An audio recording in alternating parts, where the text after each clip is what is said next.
tal? Muy buenas noches. Bienvenidos al Cascabel en 13. Todo va demasiado rápido, demasiado deprisa como para no caer en esa sospecha de que aquí parece como si se estuvieran pagando peajes. La celeridad con la que desde el gobierno se ha dispuesto el traslado de los dirigentes separatistas encarcelados en la Comunidad de Madrid a prisiones catalanas, unido a esa decidida actitud del Ejecutivo también de satisfacer una demanda del PNV, explicitada por el propio Lehendakari, de que los presos etarras sean acercados a cárceles del País Vasco, alimenta la sospecha de Partido Popular y Ciudadanos sobre posibles, previsibles, supuestos pactos de Sánchez para conseguir el apoyo a la moción de censura que le llevó a la Moncloa. No siempre es así, pero a veces las cosas son lo que parece. Y parece, por ejemplo, también que los separatistas y sobre todo su jefe, Torra, está mucho más crecido, más arrogante ahora que con el gobierno del Partido Popular. No hay más que seguir sus pasos, recordar declaraciones y gestos dentro y fuera de España, el otro día, por cierto, en Tarragona, hoy en Washington, para concluir que su obstinada determinación por mantener e incrementar la tensión con el Estado y su desafío golpista no se compadece con el versallesco proceder de Pedro Sánchez y su ministra de Política Territorial. El lamentable espectáculo antiespañol ofrecido por Torra en Washington, contestado de forma digna y contundente por el embajador de nuestro país en Estados Unidos, aclarando que en España no hay presos políticos, habría merecido probablemente un comentario mucho más crítico y más duro de Pedro Sánchez contra el golpista, y también una defensa de nuestro embajador que sí ha hecho en cambio José Borrell, el titular de Exteriores. Sánchez, sin embargo, se ha limitado a decir que no va a buscar la confrontación con el gobierno de Cataluña, que no quiere confrontar con el gobierno de Cataluña. Si con ello cree que va a amortiguar la pulsión separatista de quien está empeñado en romper unilateralmente con España, lo tiene claro. Al tigre o al león, por más que nos empeñemos, no podemos hacerlos vegetarianos. Borrell lo sabe muy bien. Por ello no dudo hoy en defender al embajador morenés por decir lo que tiene que decir un embajador de España cuando alguien como Torra tilda de represor el sistema político español, ataca a la calidad democrática de España, arremete contra el sistema judicial de los españoles. En fin, después vamos a comentar y contar este lance, este episodio. Pero antes vamos con la pregunta del barómetro. Laura Gómez, buenas noches. ¿Qué tal, Antonio? Como has dicho, el conflicto catalán está ya en Washington y sobre esta escena que acabamos de mostrar entre Pedro Morenés y Quim Torra, preguntamos hoy a nuestros espectadores, ¿aplauden ustedes la actuación de Morenés delante de Quim Torra? Pues abrimos desde ya nuestro barómetro. Si sí que aplauden la actuación de Pedro Morenés, marquen el 905-855-001.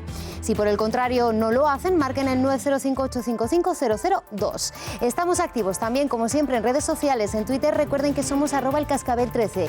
Y para seguir comentando el análisis del programa de hoy, utilicen el hashtag #elcascabel28J.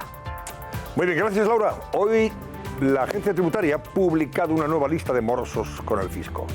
Es la cuarta lista que publica Hacienda y que incluye a 4.318 deudores que deben al Estado 15.300 millones de euros. Casi nada al aparato. María Ruiz, buenas noches. De Hacienda, lo que antes muchos conocían como la lista de Montoro, que ya no se va a poder seguir llamando así. Hemos encontrado muchas sociedades en ella, muchas personas físicas, rostros, nombres que todos conocemos, como el de Mario Conde, Miguel Bosé, Dani Alves o Rodrigo Rato. Esta noche va a estar con nosotros en el Cascabel Carlos Cruzado, que es presidente de los técnicos del Ministerio de Hacienda, Gesta, para explicarnos por qué se llegan a acumular estas cantidades tan elevadas, cómo rostros que todos conocemos llegan a deber estas cantidades tan astronómicas a Hacienda. Esta noche con nosotros Carlos Cruzado en el Cascabel, presidente de Gesta, en unos minutos. Gracias, María Ruiz, hasta luego. Bueno, más temas que esta noche les ofreceremos y que les avanzamos. Vean esto. Preocupación entre los autónomos ante el impuestazo al diésel que prepara el gobierno de Pedro Sánchez. Pero hay más. ¿Cómo les afecta la medida? ¿Cuántos trabajadores se verán perjudicados? ¿En qué sectores repercutirá más el encarecimiento del gasóleo? En unos minutos, la batería de impuestos que ultima el Ejecutivo con Carlos Cuesta.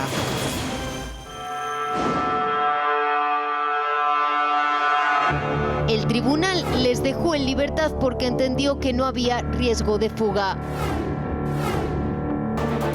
Pero el guardia civil, miembro de la manada, intentó renovarse el pasaporte. ¿Por qué lo hizo? Ahora la Fiscalía pide su ingreso en prisión. ¿Volverá a la cárcel? Serafín Giraldo, inspector de policía, nos da todos los detalles en el Cascabel.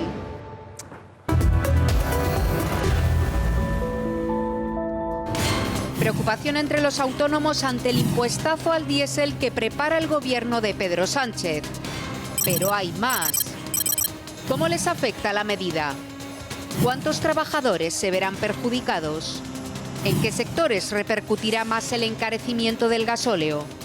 En unos minutos, la batería de impuestos que ultima el Ejecutivo con Carlos Cuesta. Impuestos verdes, eso dicen. Vamos a ver si luego nos salen ranas los impuestos. Sandra Fernández, buenas noches. Digo por verdes. Nos van a hacer un bujero, como dicen. Madre mía, lo del diésel es una faena importante, ¿eh? Lo del diésel es una faena importante. Bueno, titulares que antes de nada, voy a decir que según las últimas noticias que nos están llegando desde ese estado de Maryland y su capital, Annapolis, ahí habría 4 personas muertas en el interior de un periódico local. Es Capital Gazette, se llama el periódico. Una persona habría disparado contra periodistas y gente que había dentro del periódico local de Annapolis, de esa capital, que está cerquita, por cierto, de Washington, DF, y habría asesinado a 4 al menos, y hay bastantes heridos más, ¿eh? O sea que estaremos atentos. No sabemos todavía la motivación de este sujeto, que está detenido, por cierto, del pistolero en cuestión. Pero no sabemos qué le ha llevado a cometer esta masacre, esta matanza, esta barbaridad. Pero bueno, estaremos atentos. En Maryland, estado de Maryland, en Estados Unidos, y en su capital, en Annapolis. Bueno, ¿qué titular te deja el día a ti más destacado, Sandra? Pues mira, para mí la no defensa de Pedro Sánchez del embajador español en Washington, de Morenés. O sea, hoy escuché esta mañana a los compañeros preguntarle a Pedro Sánchez por, bueno, qué le había parecido el ataque de Torra después de las palabras de Morenés, y él esta mañana, insisto, decía todavía que no los había escuchado.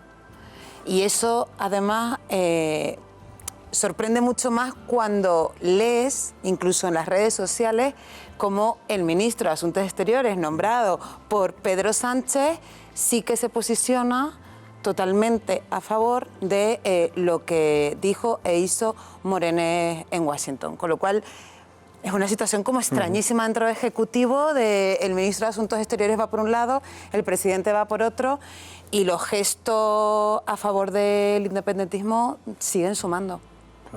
Luego vamos a abordar detenidamente el asunto, puesto que es uno de los temas que efectivamente nos deja el día. A ver, Marta Robles, ¿el titular para ti del día? Pues a mí me sobrecoge pensar que la intuición que tenía en general todo el mundo, todo el pueblo, todos nosotros, de que la sentencia de la manada y la decisión de dejar en libertad ahora a los miembros de la manada nos podía costar algún disgusto, porque ahora ya nos hemos dado cuenta que uno de ellos, al menos uno, que como decía antes Sandra, que estábamos hablando, sus compañeros deben estar aterrados y a punto de asesinarlo a él, dicho sea entre comillas, que ahora hay que hablar siempre entre comillas, pues este señor se ha ido a buscarse un pasaporte, con lo cual se supone que existe un riesgo de fuga, y si existe un riesgo de fuga, pues es lógico que ahora la Fiscalía vaya a pedir una nueva vista para que este señor ingrese en la cárcel, con lo cual parece ser que el sentido común de la población no es una cosa extraña. El sentido común es lo que falta en muchísimos casos, efectivamente. Javier Chicote.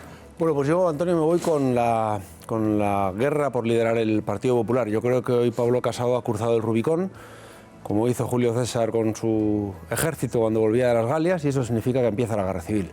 Eso ya no tiene marcha atrás. Julio César la ganó. Yo no sé si Pablo Casado está en condiciones de ganarla. Ha criticado a Rajoy abiertamente, ha cargado con dureza contra Dolores de Cospedal y contra Soraya Sáez de Santamaría, y además ha dicho que o gana él o se va. Es decir, yo creo que se está equivocando. A mí es un candidato que personalmente me gusta, no tengo por supuesto nada en contra de él, pero yo creo que se está equivocando profundamente, porque la naturaleza de este proceso no es apuñalarse entre todos, sino que gane uno y luego todos con ese.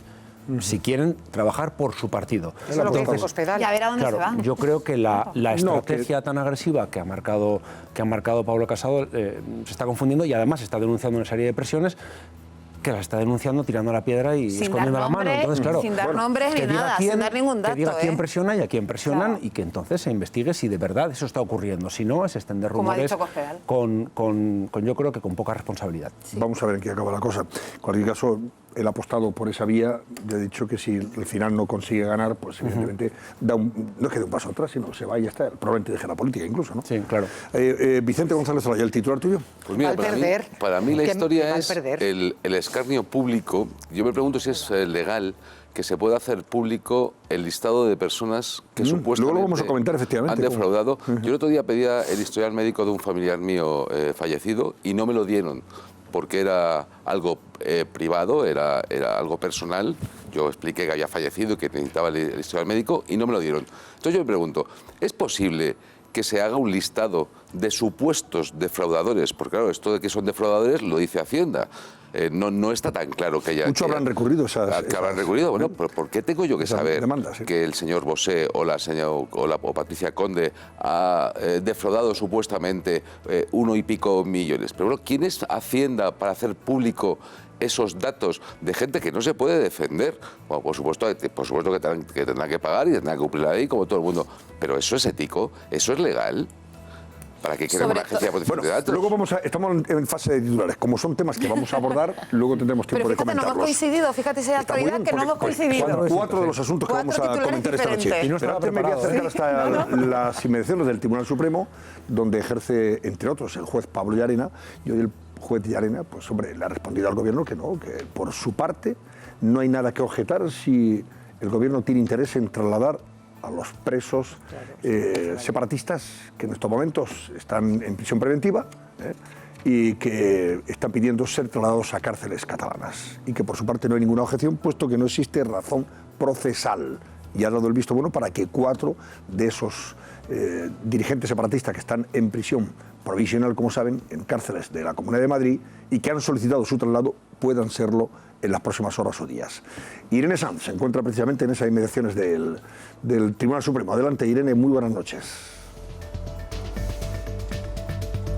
Buenas noches. Serían los 4 primeros políticos presos en ser trasladados a cárceles catalanas, pero también faltaría todavía la respuesta del juez Llarena sobre otros políticos encarcelados en Madrid, como por ejemplo Oriol Junqueras. Por el momento, el juez Llarena ha dado el visto bueno, ha dicho que no habría inconveniente en trasladar a Forcadell, a los Jordis y a Dolors Bassa. Se lo ha comunicado a los directores de las prisiones de Soto del Real y de Alcalá de Henares. De esta forma, el juez responde a las peticiones de instituciones penitenciarias, una de ellas que si era posible que los políticos presos estuvieran más cerca de sus familias. Esta era precisamente la petición de los políticos. Una noticia sobre la que hoy se han pronunciado tanto en el Congreso de los Diputados, también en el Parlamento de Cataluña. Y atención, porque Quim Torra ha dicho que lo que piden los presos es no ser moneda de cambio.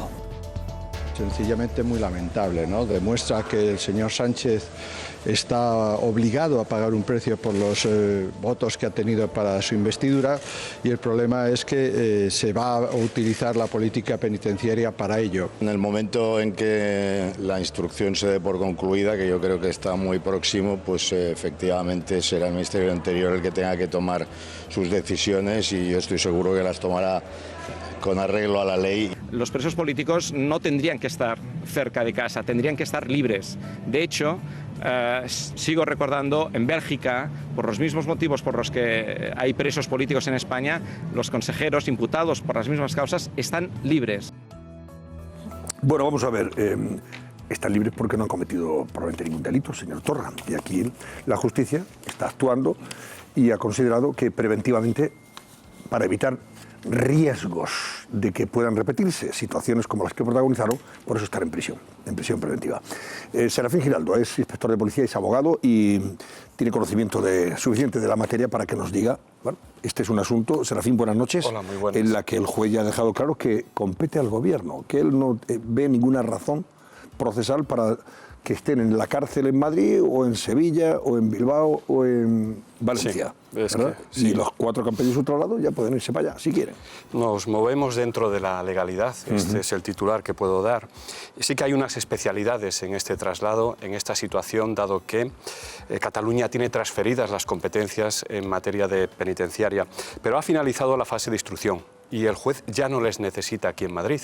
Lo lógico es que hasta ahora estuvieran en Madrid. Por eso dice que no hay ninguna razón procesal para efectivamente. Entonces, el juez lo que hace es una providencia en la cual dice, oye, los presos han pedido, 4 presos han pedido ser trasladados a Cataluña y yo no tengo ningún inconveniente porque ya no les necesito, dado que ha finalizado la fase de instrucción. Ahora empezamos una nueva fase. Entonces es instituciones penitenciarias quien decide, es la Junta de Tratamiento de Instituciones Penitenciarias quien decide. ¿Cómo decide? Bueno, pues como todo el mundo, como con todos los presos, en primer lugar atiende a la petición del preso y en segundo lugar hay unos parámetros que tiene que barajar la Junta de Tratamiento aparte de la petición del preso, pues que son el perfil del preso, la seguridad, la cercanía de la familia, etcétera, etcétera. Hay unos parámetros. El arraigo, ¿no? También. El arraigo, efectivamente. En Cataluña. Entonces, en este caso, instituciones penitenciarias del gobierno, que depende del gobierno, evidentemente, pues decide que sí, efectivamente pueden ser trasladados. Pero claro, tiene que consultar con instituciones penitenciarias de Cataluña, que tiene que aceptar ese traslado, lógicamente. Están encantados. Efectivamente, están encantadísimos. Están preparando el comité de recibimiento, el comité de bienvenida. Pero vamos a ver, pero claro, mucha gente podrá preguntarse, ¿y por qué ahora sí ya hay condiciones para que puedan marchar los que han pedido su traslado y antes no? Por la fase de instrucción. Pero la fase de instrucción, ¿cuándo acabó?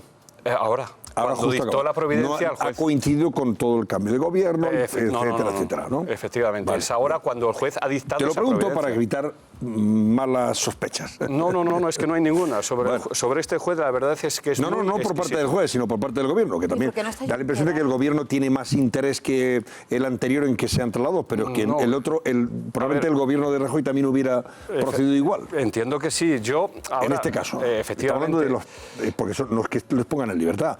Son trasladados de cárceles de la Comunidad de Madrid a cárceles de Cataluña. Claro, hombre, lo que sí... Claro, no, y es legal totalmente. Es una cuestión legal y habitual. Es que, sí, yo creo que eso siempre ha existido en el caso de todos los presos, salvo en el caso de los terroristas. Y creo que en el resto todos tenían su posibilidad de elegir un destino cercano a sus familias. En el caso de los terroristas era por una cuestión la dispersión venía por la línea. Pero el rey, la política penitenciaria es lógica y en el caso de terrorismo es lógico. También se permite el traslado de terroristas con unas condiciones. Exacto. Cuando hayan cumplido las 3/4 partes de la condena, en caso de enfermedad, etcétera, etcétera. Pero es lógico que no estén todos los terroristas en una cárcel cercana al País Vasco. Formaríamos un gueto. Exacto. O sea, la política penitenciaria yo entiendo que debe controlar al gobierno, como así está establecido. Hablo de instituciones penitenciarias, hablo de la Junta dentro de instituciones penitenciarias. Pero, Serafín, si tú no ves ninguna objeción, entonces no la ve el juez Llarena, no la vamos a ver nosotros. ¿Y por qué no está Junqueras no ha acabado para él la fase de instrucción o no ha pedido? O no lo ha pedido o no ha acabado todavía la fase de instrucción. Lo que sí recomendaría, y aquí hay insignes periodistas, el trabajo periodístico a partir de ahora, porque ellos han pedido 2 cárceles, Brians 2, sabe lo que piden, y 4 Camins. Son cárceles modernas, en concreto la de Brians, Cambrias, tienen aparatos de audio, aparatos de televisión, tienen 72 celdas, es una cárcel nueva, se hizo en 2007. Claro, y las condiciones de los presos pues son para todos iguales. Y esas condiciones, en definitiva, las marca, en este caso, la Generalitat. Si es que hay algún privilegio, son los periodistas, en este caso... Tienen que rápidamente advertirlo y denunciarlo. El trabajo periodístico, en este caso, Lo que sí ha pasado es muy bueno. Os doy una noticia.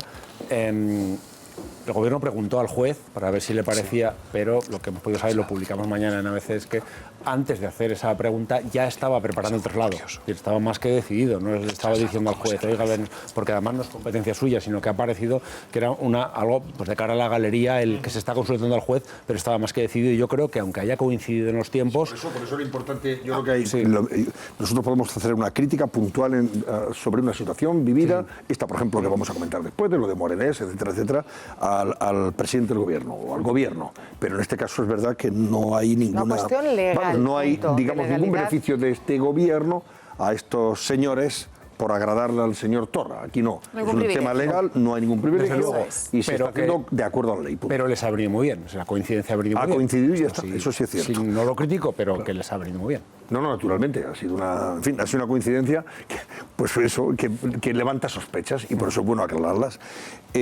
¿Cómo se hace el traslado de estas personas? Sí, la pregunta es muy buena porque es un poco peculiar. Se supone, y sobre el papel, sobre la ley, la Guardia Civil tiene la misión específica de realizar el traslado de presos y detenidos. Entonces, supuestamente, la Guardia Civil los tendría que trasladar hasta el límite territorial en la comunidad autónoma de Cataluña, hasta la cárcel, una cárcel que limite entre la comunidad autónoma de Cataluña y España. Entonces, y el resto de España, perdón, no quiero equivocarme con los términos, que siempre puede... Aragón. Efectivamente, y en Aragón, efectivamente, vamos a dejarlo en Aragón mejor, tienes razón.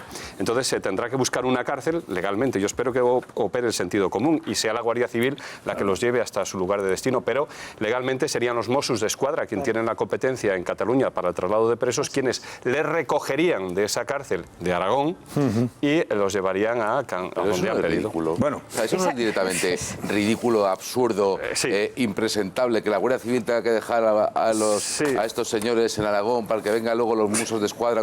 Pero ¿qué país estamos haciendo? Es de broma, todo esto es de chiste. Yo le hablo de lo que dice, muy poco serio. Le hablo de lo que dice la ley. Pero claro, o sea, que yo no digo que no diga la ley eso, pero de verdad estamos en un país que la Guardia Civil tiene que dejar a los presos, estos señores, en Aragón para que vengan los Mossos d'Esquadra. Pero que estamos haciendo un país absurdo. Claro, es una cosa como es un disparate. Es un poco peculiar. Serafín, te convoco más tarde de nuevo para que nos hables de esto de la manada, sobre el tema del pasaporte que pretendía, en fin, renovar uno de los integrantes de la manada, que está en libertad provisional, como hemos dicho, y también de lo de las otras manadas, que hay más información que yo quiero que tú nos comentes. Pero ahora vamos a ir a Barcelona porque han sido nuevas las afrentas que ha sufrido el rey, los desplantes, a medida en que nadie, desde el punto de vista institucional de la Generalitat, ha acompañado hoy al rey y a la reina en la entrega de los premios de la Fundación Princesa de Gerona. Primero fue el propio Ayuntamiento y la Diputación de Gerona, que negaron instalaciones municipales, o sea, públicas, para que este acto que se ha desarrollado en un lugar privado, por cierto, en un local de los hermanos Roca, que es fantástico, por cierto. Yo creo que ha ganado la Fundación y ha ganado también el rey. En cualquier caso, tanto la alcaldesa de Gerona como la presidencia de la Diputación negaron la posibilidad de que este acontecimiento anual, que es la entrega de los premios Princesa de Gerona, se celebrara en un local público, municipal o de la propia Diputación, porque el rey es persona non grata, está declarado persona non grata. No afrenta, no ha ido nadie, tampoco de la Generalitat. Y luego han estado estos de los que llaman comités estos de defensa de la República, han sido muy poquitos, 30, 40 no más, pero dan por saco, perdón.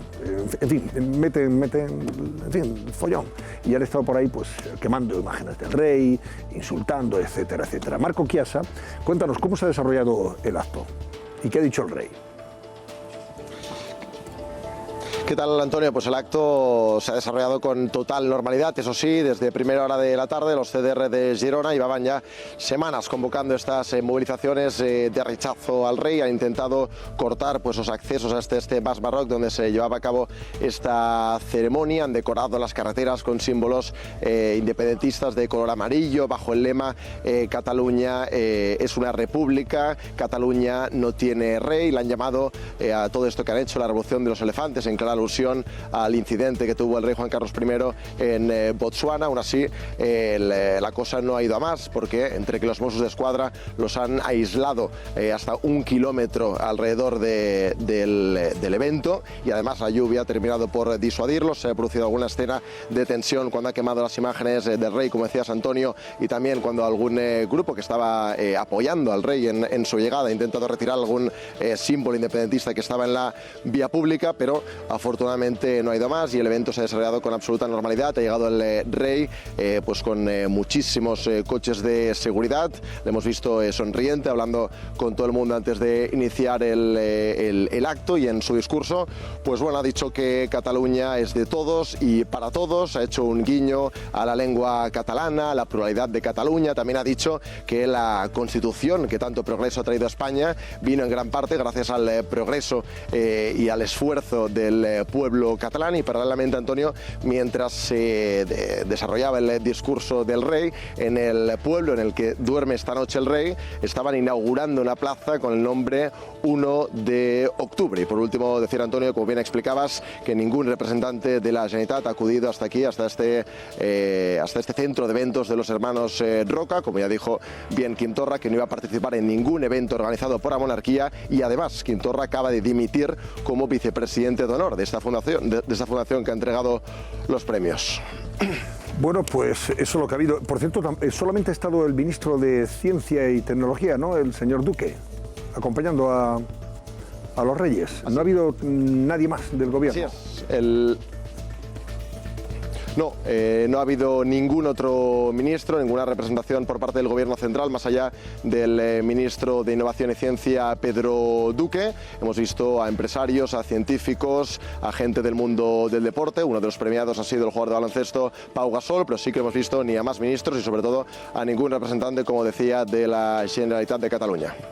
Gracias, Marco. Bueno, en cualquier caso, está muy bien que el rey intente darle una sensación de normalidad a la excepcionalidad que supone todo esto, ¿verdad? Sí, pero la foto realmente yo estaba mirando mientras estaba hablando el compañero y es como la soledad del rey, ¿no? Solamente un ministro. Un ministro nada más. A mí me ha llamado también la atención porque sabiendo que iba a ser boicoteado. Efectivamente, o sea, tenía que haber estado muy respaldado y en ningún caso dejarlo acompañado únicamente por un ministro. No lo entiendo, no entiendo dónde estaba el resto del gabinete. Inaceptable que la ley, otra vez volvemos a la ley, que la ley no nos proteja a todos los españoles y a todo este país de que de pronto alguien decida que puede ir en contra de todo lo que dice la Constitución, etcétera, etcétera, que es que me llama mucho la atención. Quiero decir, nosotros vivimos en una monarquía parlamentaria. Si vivimos en una monarquía parlamentaria, se supone que todos los presidentes de las comunidades autónomas españolas tendrán que aceptar que el régimen que hay es una monarquía parlamentaria y que hay un rey, les guste o no les guste. Y entonces lo que no entiendo es que se pueda producir una situación de estas características y que de pronto representantes de los poderes puedan decir, pues aquí no viene el rey, o aquí no está, o aquí no está. No es una monarquía parlamentaria, no es este el régimen en el que estamos, no defiende esto la Constitución, entonces ¿cómo puede pasar? Porque no lo está defendiendo el gobierno ahora mismo tampoco. Igual, Marta, es que esperas que nos gobiernen hombres de Estado. Claro, yo entiendo que esto es una cuestión de Estado. Es que este es un régimen de gobierno en el que estamos viendo. ¿Esto podría pasar, me pregunto, podría pasar en algún otro país de Europa? Yo creo que no, pero vamos, es que tenemos el ejemplo, Quim Torra se va a Estados Unidos. Sí, lo mismo. Y vamos está fuera, en Washington ahora mismo, fuera de la Generalitat, él representa a todos los catalanes, pues se va con un lazo amarillo a representar solo a los que le han votado a él. Exacto. Es decir, ya llega un momento que no nos está extrañando, pero como tú bien dices, esto es una cosa intolerable. Y a mí lo que más me preocupa es cómo se van a coser estas heridas. Es decir, desde luego. O sea, ¿cuántos años se necesitan para volver a cierta normalidad con las escenas que estamos viviendo? Están cargando las tintas contra los hermanos Roca, que son unos cocineros fabulosos que han hecho por Cataluña todo lo que se podía hacer. Que yo tuve la oportunidad de estar en su restaurante una vez, me pareció una cosa fascinante, o sea, una experiencia para repetir, una lista de espera, nos apuntamos, mi mujer y yo, 6 o 7 meses antes. Merece la pena cada euro que pagas, porque es una cosa fabulosa. Desde luego, o sea, no es comer, es mucho más que comer, lógicamente. Pues cargando contra ellos, porque sí, ellos sí han sido gente responsable y han dicho, tenemos un sitio y han dado un paso al frente y han sido valientes. Pero es una cuestión privada, que quiero decir que lo público es lo que está obligado. Esos señores lo hacen porque les da la gana, los señores Roca, que son estupendos, como tú dices, pero lo hacen porque les da la gana. Es un acto que tienen de generosidad. Pero es que lo público está obligado. O sea, es independiente que alguien sea más monárquico, menos monárquico. Esto es una monarquía parlamentaria. Y ya está. Bueno, sabéis que en Washington se encuentra todavía Torra en Washington, el presidente de la Generalitat, y está invitado porque hay un festival anual en la capital federal norteamericana que invita a regiones de diversas partes folclórico, ¿verdad? Que de distintas partes del mundo, y este año están invitados Armenia y Cataluña. Bueno, ayer protagonizó un espectáculo lamentable porque habló de España antes de inaugurar el asunto la presencia de Cataluña en ese festival. Habló de España como un Estado represor, atacó duramente a la justicia española y a los jueces, habló de la mala calidad de la democracia española porque tiene a presos políticos y exiliados. O políticos, en este caso presos políticos efectivamente y exiliados, etcétera, etcétera. ¿Y qué pasó? Pues que el embajador de España en Washington, Pedro Morenés, que había sido antes ministro de Defensa, como saben, en el gobierno de Rajoy, intervino después y claro, y aclaró las cosas. En España no hay presos políticos, España es un Estado democrático homologable con los mejores países del mundo desde el punto de vista de las libertades y del Estado de Derecho, y eso le sentó tan mal al señor Torra y criticó lógicamente la postura que están manteniendo los golpistas. Eso llevó al señor Torra a alargarse con toda su comitiva, a irse de allí y a pedir incluso al gobierno de Sánchez que echen ya a Morenés, una cosa increíble. Y hoy ha habido muchas reacciones, lógicamente, a esto. Susana Ollero, porque Sánchez no ha estado a la altura de las circunstancias, defendiendo al embajador Morenés. Sí lo ha estado Borrell, como hemos dicho antes. Cuéntanos. Vamos a ver todas las reacciones y esas imágenes a lo largo del día de hoy, porque Torra la ha liado en Estados Unidos, no lleva ni 2 días en Washington y ya ha conseguido que todos los medios hablemos de él. Recapitulemos. El presidente de la Generalitat está de visita oficial en Washington en un importante festival folclórico al que Cataluña asiste como cultura invitada, ya lo decía Antonio. Bueno, pues anoche tiene lugar una recepción en la que él y el embajador de España en Estados Unidos, Pedro Morenés, tienen que intervenir ante los asistentes. Torra aprovecha para vender su realidad catalana y hablar de presos políticos. Escuchen. We, in the government of Catalonia, are fighting against the state of emergency and denouncing the injustices suffered by people such as President Puigdemont, who is now living in forced exile, as well as all the other political prisoners that we have. A continuación, los integrantes de la delegación catalana deciden cantar el himno de Cataluña, el Segador. Escuchen.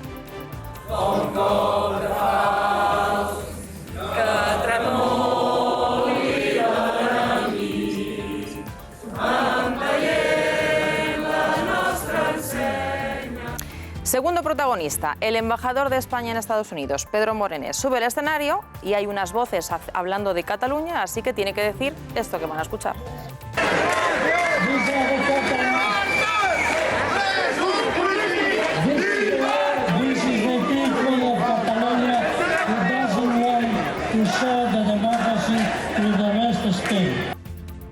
Es entonces cuando Quim Torra, en protesta, decide abandonar la sala y detrás de él otras 50 personas de la delegación catalana. Nadie daba crédito.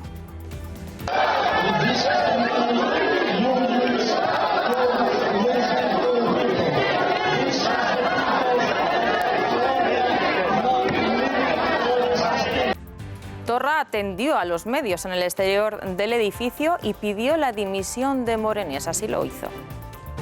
Malauradament, després ha intervingut l'ambaixador d'Espanya, el senyor Morenés, que ha fet un discurs al nostre parer intolerable i ofensiu, preguntar si el Partit Socialista, si el president espanyol, si el ministre d'Afers Exteriors d'Espanya comparteix aquest discurs de 6 folis que venia ja preparat i escrit, justament doncs, per titllar-nos de mentiders i per continuar falsejant la història del que està passant a Catalunya. En España, en nuestro país, las reacciones políticas nos han hecho esperar. El presidente del gobierno, Pedro Sánchez, no ha entrado a valorar el desplante de Torra y lo único que ha dicho es que no hay presos políticos en España. Lo que sí que le puedo asegurar es que presos políticos en España no hay. Lo he dicho en muchas ocasiones, no solamente hoy. Es decir, que no hemos variado nuestra posición. Lo que hay es pues una crisis política que tenemos que resolver desde la política. Estas que van a escuchar son otras reacciones. Por una parte, Ciudadanos a favor de Morenés y por otra parte, el PDeCAT y Esquerra a favor de Torra. Escuchen. Por supuesto, un embajador español es lo que tiene que hacer. Lo que no es normal es que tengamos un presidente de una comunidad autónoma española yendo contra España. Pedro Morenés ha hecho un discurso político de réplica a un cargo electo, como es el presidente de la Generalitat, con lo cual no estamos ante un comportamiento apropiado. Me parece lamentable que un cargo tan importante como Morenés pues mienta de manera flagrante en un sitio tan importante. Me parece normal la reacción. Es increíble cómo se puede insultar la inteligencia de esa manera, ¿verdad? Bueno, sorprende que Pedro Sánchez, efectivamente, después de la defensa que ha hecho el ministro Borrell, que se ha hecho una defensa expresa y contundente y acreditada del embajador de España, diciendo, ha dicho el embajador de España lo que un embajador de España tiene que decir cuando se arremete de esa forma tan injusta contra España. Y Sánchez se limita a decir, no vamos a buscar la confrontación. Hombre, por favor. Pero si lo que es inaceptable es pensar que Torra, que es un presidente de una comunidad autónoma española y que representa a España, a una parte de España, pero a España, en definitiva, se permite decir ciertas cuestiones que es que aquí están juzgadas por la ley. Además, también, es que claro, pero no puede hablar de presos políticos, pero si ya sabe usted, señor Torra, lo que se está diciendo, lo que hay en España, entonces todo eso es un engaño, es una vergüenza. Entonces, esto... Que Sánchez no diga nada pero fíjate lo que pasa. Es un estado de indefensión en el que nos deja a todos los españoles. Pero ellos pueden mentir, pueden faltar a la verdad, pueden insultar, pueden denigrar a un país Y cuando un ministro, perdón, cuando un embajador dice, mira, es que todo esto que decís es mentira. falso, entonces piden su dimisión. Y pero no sé, es que la cara de vergüenza. Y montan ese espectáculo lamentable y bochornoso. Tardó mucho en marcharse, ni tenía que haber entrado, o sea, porque esta persona que miente de esta manera tan descarada, que intenta la fractura de un país, pero que además que no ha ganado las elecciones, porque recuerdo que los que votaron, los que no son independentistas, son mayoría en Cataluña, que tienen mayoría de parlamentarios porque por la división que hicieron para poder que las zonas rurales tuviesen más votos que las zonas urbanas. Que se hagan portavoces del pueblo de Cataluña. Esta gente que es que además no tiene ningún nivel intelectual y que no tiene ningún pudor a la hora de mentir, como estaba mintiendo Rufián. Pero ¿cómo puede decir este hombre que el embajador ha llevado la contraria al presidente de una comunidad autónoma? Ha dicho que ha mentido. No se les cae la cara de vergüenza. Al final estamos tan acostumbrados al circo diario que a mí, yo insisto, a mí lo que me parece grave de esta situación es que el presidente del gobierno de todos los españoles hoy no haya puesto en su sitio al señor Torra. Me parece tremendo lo que ha hecho el señor Torra, pero lo hacen todos los días. O sea, es que ni siquiera me paro a escuchar lo que dice ya el señor Rufián. Lo que yo sí quiero escuchar es al presidente del gobierno de este país. Que el presidente del gobierno crea que por ignorar las insolencias del señor Torra, va a reconvertirse y va a aceptar la legalidad. Esto es como querer convertir al tigre o al león de la sabana en vegetariano. Antonio está pagando un alto precio por el apoyo parlamentario que tiene, eso está clarísimo. Y el embajador ha hecho lo que tenía que hacer, es que cualquier otra cosa sería no haber hecho su trabajo. Su trabajo es defender a España, que es a quien representa. Además, el único que ha estado digno ahí por parte del gobierno, bueno, también la vicepresidenta creo que también ha dicho... Sí, pero Borrell ha sido... Y Borrell ha estado... Pero mira, eso que estás diciendo... requiere a veces dignidad también. Es que es una cuestión de dignidad. Dices que está pagando el apoyo que tiene de los independentistas, pero no tiene mucho sentido, porque teniendo en cuenta que Borrell ha dicho lo que ha dicho y que la vicepresidenta también, pues oye, si tú eres el presidente te toca decirlo también, ¿o qué es lo que pasa? Entonces no estás respaldando a tu gobierno. Entonces, es que no tiene sentido. Pues de la misma manera que no ha afeado lo que le han hecho a Felipe VI, de la misma manera que tampoco lo ha afeado. O sea, al final es, mientras no me toque a mí, oye, los demás, cada uno aquí, no señor. La historia Usted es el representante de todos los españoles. El cabalgar contradicciones, eso es lo que está haciendo Pedro Sánchez, cabalgando contradicciones. Es decir, a ti no te puede sustentar el mismo partido que sustenta a Quim Torra, que monta ese espectáculo en Washington. O sea, es incompatible, o sea, es que no cabe en la cabeza de nadie, pero eso ocurre. Y como eso ocurre, pues se traduce en este tipo de cosas. Fíjate lo que pasa, el rey solo, con el ministro, y este señor con 50 personas que pagamos todos. Con el dinero de los todos españoles se van 50 personas a Estados Unidos, una comunidad autónoma en quiebra, que recibe más de 70.000 millones del FLA para poder mantener todo esto, y se van 50, además con unos sueldos que no son los de otras comunidades autónomas. Yo recuerdo que el sueldo del señor Torra es el más alto de todos los presidentes autonómicos. El doble del presidente del gobierno casi. Pero que les da exactamente igual. Van allí, montan el número, cantan el segador y que no les gusta lo que dice el ministro. O sea, hemos llegado a una situación de verdad completamente de bochorno completo. El festival tampoco requería de esa presencia institucional, ¿no? No es una cosa tan importante como para pues se ha llevado 40 o 50, la comisión con ese presupuesto, es propaganda, lo que te estás diciendo es radical. Pero sí que es la verdad. El embajador Morenés ya, él sí, porque yo creo que el gobierno anterior en este caso lo hizo muy mal en la batalla de la propaganda internacional. Bueno, no hizo nada. Ahí nos comieron una tostada. No hizo nada. Morenés es de los pocos que sí que hizo algo. Si recordáis, la Generalitat, con dinero de todos y con dinero FLAP, contrató a un lobby en Estados Unidos para llevar los intereses, para hacer propaganda en Estados Unidos a favor de la independencia de Cataluña. Que, como bien ha dicho Vicente, desde luego no todos los que votaron son independentistas, sino menos de la mitad. Pero se contrató un lobby de un señor que se llama Jim Kortovich, se llama Sphere Consulting. Bueno, pues Morenés envió una carta a ese lobby avisándole, señor, tenga usted mucho cuidado porque a usted le están pagando con un dinero que puede haber sido malversado. Y fue de los pocos que dieron un paso al frente y que se enfrentó. Y hoy ha estado en su sitio defendiendo los intereses de todos los españoles. En fin, bueno, pues esto es lo que hay. Y me temo que va a seguir igual. El problema es que hay una cita fijada ya para el día 9, creo que es, ¿no? El 9 de julio en la Moncloa, en la que este señor vendrá a la Moncloa y, oye, si obrara el milagro, pues a lo mejor dirían, yo salgo de la Moncloa reconvertido, asumo la legalidad y a partir de ahora miel sobre hojuelas. Dice, pues mira, qué bien ha venido todo esto. Pero es que no va a servir para nada. ¿Y si no? No va a servir para nada, Marta. No quiere absolutamente asumir la legalidad. ¿Sabes qué pasa? Que una persona que le ha hecho al jefe del Estado lo que le han hecho hoy... Mira, dejarlo sin instalación, no estar allí. Ese señor no puede pisar el Palacio de la Moncloa. Yo sigo sin entenderlo. Este momento de no, porque hay que normalizar. Oiga usted está haciendo gestos, que lo hagan ellos también. No ha hecho ni uno, ¿Qué gesto han hecho? Ninguno. Desplante al jefe del Estado. ¿Y dónde va a estar el día 9? Entrando por la puerta de Moncloa. Estamos locos.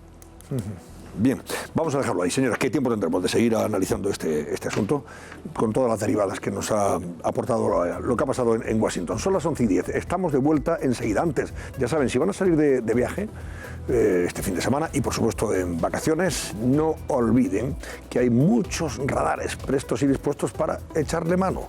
Así lleva usted su avisador y se ahorra mucho dinerito y probablemente muchos puntos del carnet de conducir. Vea, sigue el consejo de Susana Ollero.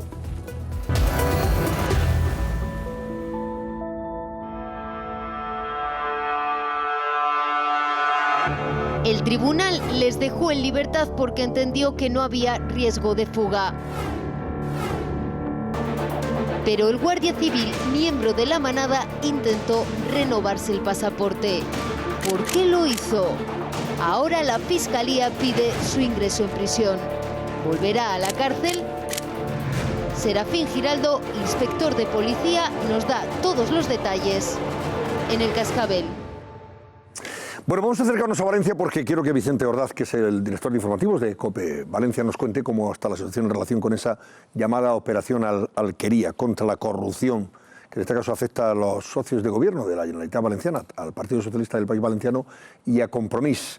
La última hora es que han sido puestos en libertad con medidas cautelares los 5 detenidos, incluido el presidente de la Diputación de Valencia, Jorge Rodríguez. Vicente Ordaz, buenas noches. ¿Qué tal, Antonio? Saludos, buenas noches. Bueno, pues cuéntanos, ¿cómo está ahora mismo la situación en relación con esta operación Alquería? Bueno, pues la última hora pasa, como tú apuntabas, porque a las 4 de la tarde han sido puestos los 6 detenidos de la operación Divalterra a disposición judicial: Jorge Rodríguez, Ricard Gallego, los gerentes de Divalterra, además del asesor y el letrado de esta corporación provincial. Los 6 se han acogido, al estar la causa bajo secreto de sumario, a su derecho a no declarar, y los 6 han sido puestos en libertad con cargos sin medidas cautelares.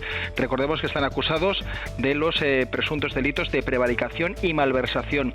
Y recordarás que ayer yo ya te adelantaba la cifra cercana a los 2 millones de euros como el primer dato que se apunta a ese posible desfalco. Hoy incluso lo ha confirmado el propio todavía presidente de la Diputación, Jorge Rodríguez, que ha calificado de desproporcionada esta situación y que hablaba que ese posible desfalco de 2 millones de euros no guardaba relación con las medidas que tanto la policía como el juez habían aplicado en estas últimas horas. Recordemos que anoche pasaron ya esa noche en los calabozos de la comisaría de la Policía Nacional de Zapadores, y que hoy, a partir de las 6 de la tarde, han vuelto a ser hombres libres, eso sí, con cargos y con esa acusación de prevaricación y malversación. El fondo de todo esto es la contratación de 7 militantes, 3 del Partido Socialista, 4 de Compromís, que habrían sido contratados por esa empresa dependiente de la Diputación, empresa pública, que estarían o habrían cobrado unos 75.000 euros anuales cada uno y que supuestamente, según lo que se está investigando, podrían haber dado algún dinerito para financiar a ambos partidos en agradecimiento al enchufe, a la colocación, ¿no? Esa es la pieza principal que se investiga, pero recordemos que hay, y como ya comentábamos el día de ayer, la sociedad pública Divalterra ha dado que hablar muchísimo en estos últimos 3 años, precisamente por cuestiones contractuales que no están claras, desde contratos fraccionados para evitar los mecanismos de seguridad y de control de la administración, contratos duplicados, contratos que no se ajustaban a los presupuestos, pero fundamentalmente, y como apuntas, lo que se investiga es eso, si esa contratación de esos 7 militantes tanto de Partido Socialista como de Compromís, con sueldos superiores, con contratos de alta dirección, Antonio, y superiores a los 70.000 euros al año, podrían haber servido para financiar de manera irregular los grupos de la Diputación Provincial, tanto del PSOE como de Compromís. Esa es, en estos instantes, la situación en la que más se está fijando la investigación, tanto del juez como de la Fiscalía Anticorrupción, y ahí es donde parece que han puesto sus ojos la justicia, porque podrían haber situaciones que en las próximas semanas podrían queríamos conocer y que desde luego apuntan a esa situación de presunta financiación irregular de los partidos que en estos instantes gobiernan en la Diputación. Vicente Ordaz, muchísimas gracias y muy buenas noches. Un abrazo a todos. Igualmente, Vicente Ordaz, que es el jefe de informativos de COPE Valencia. ¿Tú estás siguiendo el tema detenidamente, Javier Chicote? Sí, con la delegación esta misma tarde. Además, hay que recordar que Divalterra es la nueva Imelsa. Imelsa es la del yonki del dinero. Marcos Benavent, ¿os acordáis? Con el tema del PP. Pues resulta que cuando en el 2015 es el cambio de gobierno, se ponen a limpiar la antigua Imelsa para que todo funcione bien. Y lo primero que se les ocurre es inventarse 7 nuevos altos cargos. Hay hasta, Antonio, 12 informes que se pidieron diciendo que no era correcto, que no pasaba el filtro legal. Encargaron un 13º con el que sí que lo hicieron. Y ya uno de ellos, uno de los nuevos altos cargos, de las primeritas cosas que hizo fue hincarse unos cuantos gin tonics y pasárselos a Divalterra. Y eso trascendió y tuvo que dimitir. Eso para empezar, y es que es tan grotesco porque es que es Imelsa, o sea, ya estaba más que señalado. Entre los que vienen a limpiar, lo primero que hacen es enchufar a sus compañeros, a sus correligionarios del PSPB y de Compromís. Entonces, el caso es que es sumamente escandaloso. Y además, no se lo parece en absoluto. Pues es que además había campañas contra los enchufes del PP, de Compromís y tal. Entonces, y justo llegan y hacen exactamente lo mismo que hacían nosotros de manual. Ya veremos luego si el dinero ha llegado al partido. Yo preguntaba esta misma tarde, decían que de momento se está viendo la malversación de estas contrataciones y sí que se va a investigar a ver si después han dado una parte a sus respectivos partidos, porque muchas veces los altos cargos están obligados a dar un porcentaje, si eso podría ser algún tipo de financiación del partido. Pero en principio la denuncia, hubo una denuncia del PP que se archivó, pero varios empleados de Imelsa, de la nueva Divalterra, volvieron a denunciar y luego se sumó también Ciudadanos. Y Fiscalía Anticorrupción, en la denuncia que ha puesto, hasta donde yo sé, no ha entrado todavía en el tema de financiación ilegal de partidos. Está en la malversación y en la prevaricación. Sí, la denuncia que hace concretamente Ciudadanos es la posibilidad de que algunos de ellos, dado que son sueldos bastante generosos, hablando de entre el fijo más lo que cobran por 50.000 y 25.000 más o menos. Sí. 75.000 euros podrían alcanzar, que parte de ese dinero lo habrían destinado o lo habrían donado a los dos partidos en agradecimiento por haber sido colocados de esa manera tan sencilla, a través del enchufe. Bueno, vamos a ver en qué acaba esa investigación. En cualquier caso, este señor ya le ha costado el cargo, puesto que lo han destituido, ¿no?, como presidente de la Diputación, o lo han cesado. Otra cosa es lo de, no sé si sigue siendo alcalde de Don Teniente. Creo que sí, él aún no ha presentado la dimisión. Que no ha presentado todavía la dimisión. A ver en qué queda la cosa. Te preguntabas tú por qué salen las listas de Hacienda, Vicente, y criticabas que se pueda conocer, ¿verdad? Y me pregunto otra cosa, ¿para qué sirven las diputaciones en el caso de las autonomías? Porque, claro, es que es otra historia. Es decir, es que tenemos cargos públicos por todas partes. Si hay autonomía, ¿para qué queremos una diputación? ¿Qué pasa? ¿Que es que una provincia no es capaz de manejarla desde la capital de la región? Mira, una autonomía, una diputación, por ejemplo, sirve en Cataluña para tener una televisión autonómica de la diputación. Y que paga muy bien, por cierto. Que paga bastante bien, ¿no? Sí, es que hemos quedado un país en el cual todo está lleno de administración, de burocracia, de cargos públicos, y al final, pues la diputación, ¿para qué sirve? Pues al final, pues para colocar a más gente y poder dirigir las empresas que se podían dirigir perfectamente desde la dirección general correspondiente en la autonomía. Y en cuanto a lo de los contribuyentes, me están friendo en Twitter, pero yo vuelvo a repetir, ya los hemos condenado. ¿Dónde está el juicio de esta gente? ¿Por qué? Ya me dicen, mucha gente me dice, no, porque han defraudado y hay que saberlo. Bueno, ha defraudado, dice Hacienda, porque es que ellos no se han podido defender en ningún sitio, digo yo, ¿no? Claro. Vamos a hablar de eso enseguida, porque mira, perdón un momento, es la cuarta lista que Hacienda publica con morosos, con gente que debe a la agencia tributaria dinerito. Bueno, fíjese, son 4.300 y pico los morosos, según Hacienda, y deben más de 15.000 millones de euros.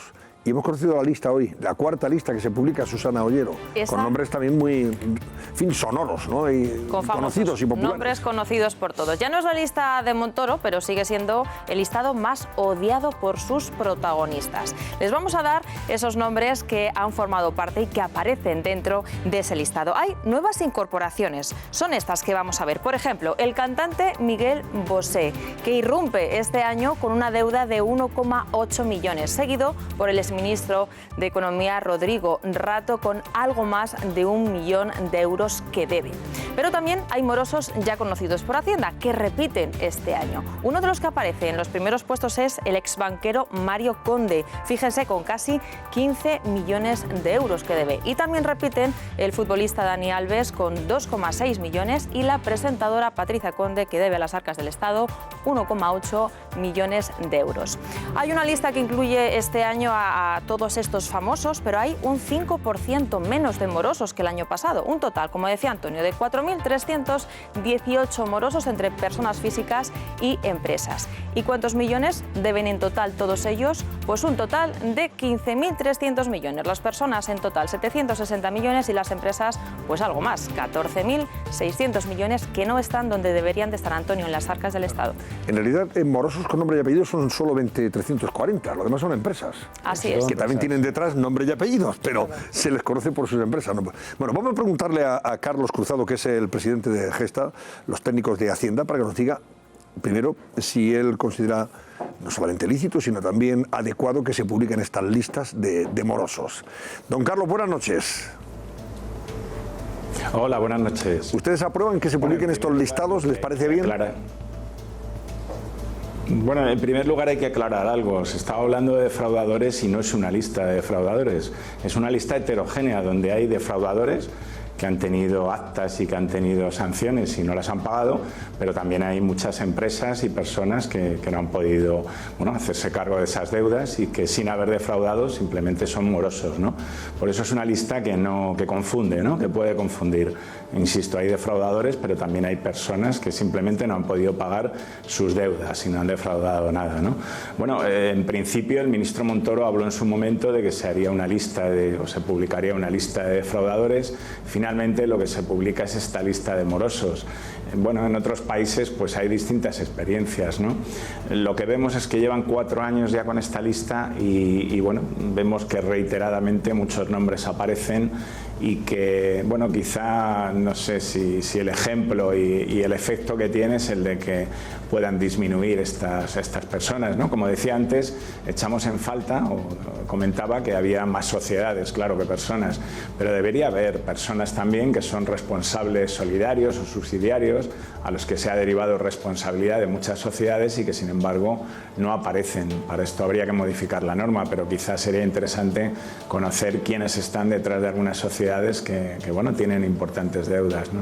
Pero por eso le preguntaba, señor Cruzado, cuál es la virtualidad de la publicación de una lista de estas características, salvo que sea para buscar el reproche social, moral, ético a las personas que aparecen en la misma.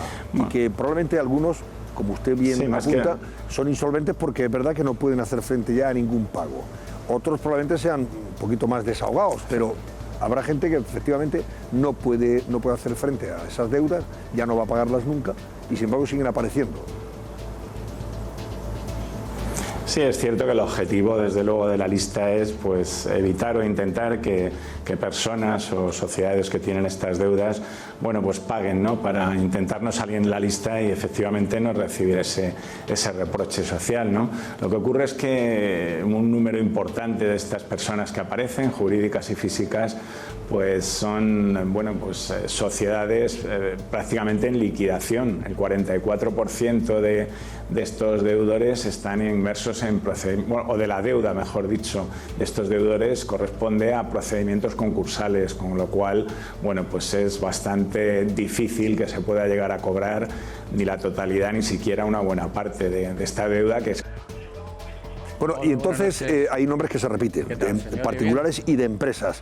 ¿En algún momento dejan de salir ya en la siguiente lista porque es evidente que ya no pueden pagar? ¿Cuándo dejan de salir?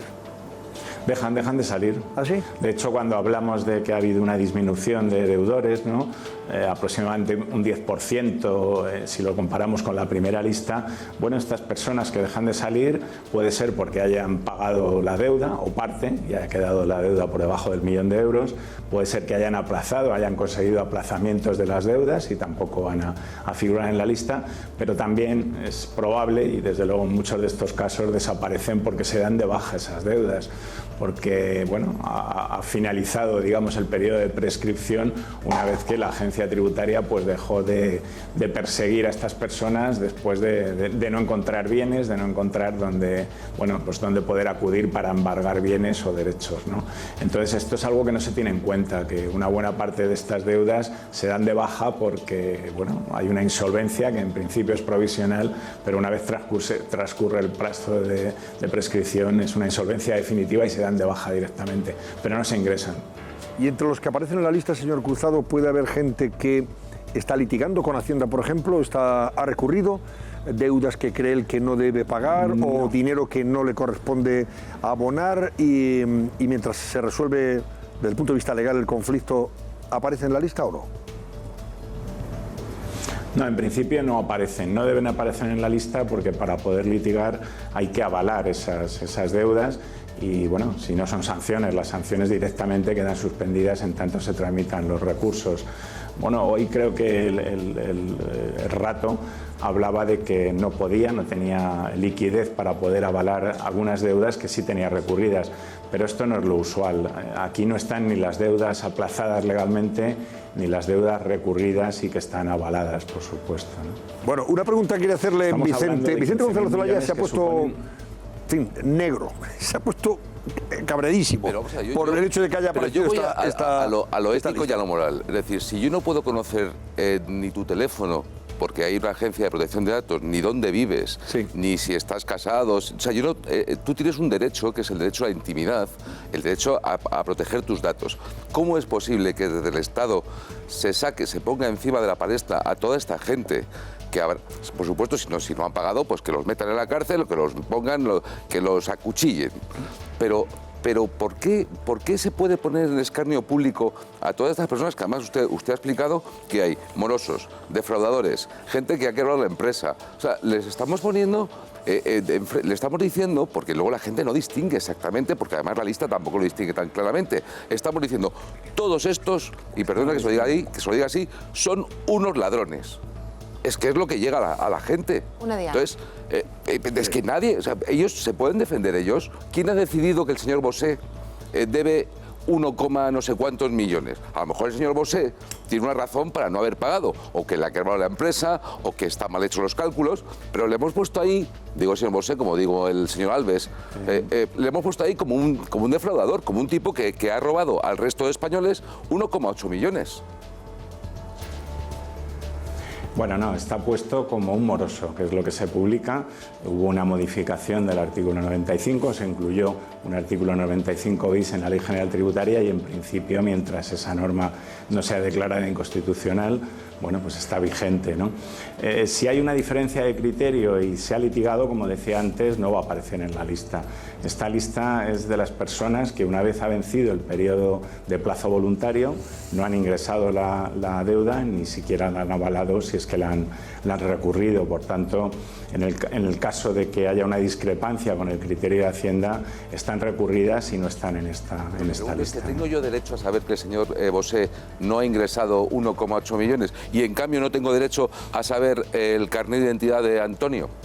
Claro, es una situación completamente absurda. El Ministerio del Interior nunca ha publicado una lista de violadores, por ejemplo, que es muchísimo más grave, pero a nadie se le ocurriría, ¿no? Del Ministerio del Interior vamos a publicar una lista de según qué pederastas que se ha pedido a mí me mandan veces, ¿no? me mandan emails. ¿Por qué no sabemos de los pederastas que hay para que no vuelvan a trabajar en determinados sitios? O si es que eso es lo que tiene que ser. A mí me mandan emails, perdona, diciendo, ¿quiere usted aceptar las condiciones de esta web y sus datos personales que quedan ingresados con la nueva ley?